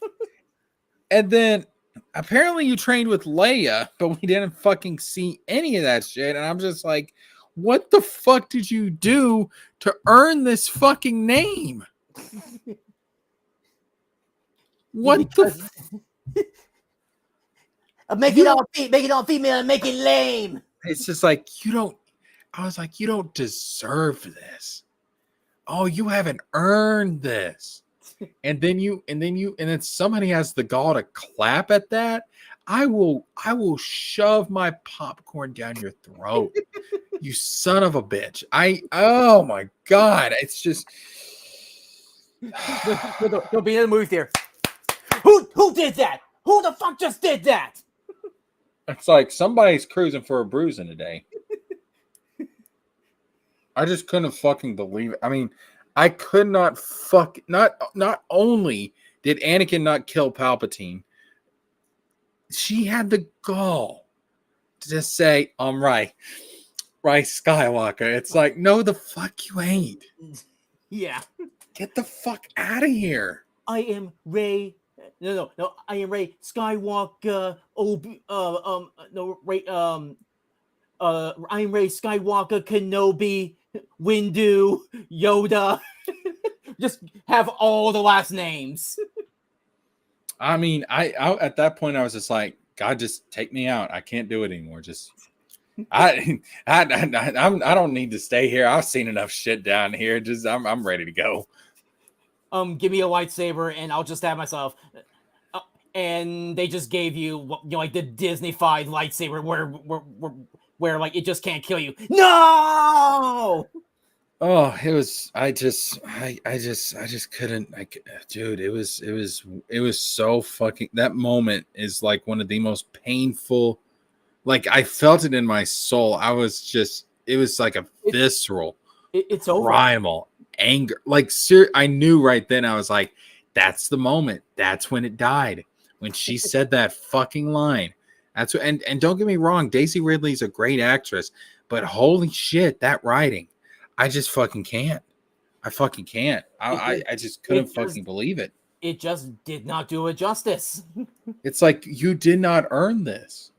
In no fucking way do you earn the right to call yourself a fucking Skywalker. Like the name Skywalker is not just some fucking title that you could just get. That's a family name. Like for God's sake, even like just take the name of Star Killer. For all I care, just anything but Skywalker. I mean, if like Luke had accepted you into the fold or something, like, okay, fine, but that shit didn't happen. We didn't get to see enough of it. Oh my! It's oh. All right, I'm done. I'll see you later. We're out. Yeah, peace, people. I'm angry. I gotta get some sleep. I'm just peace. Don't go to bed angry. I'll try not to. All right, peace out, everybody.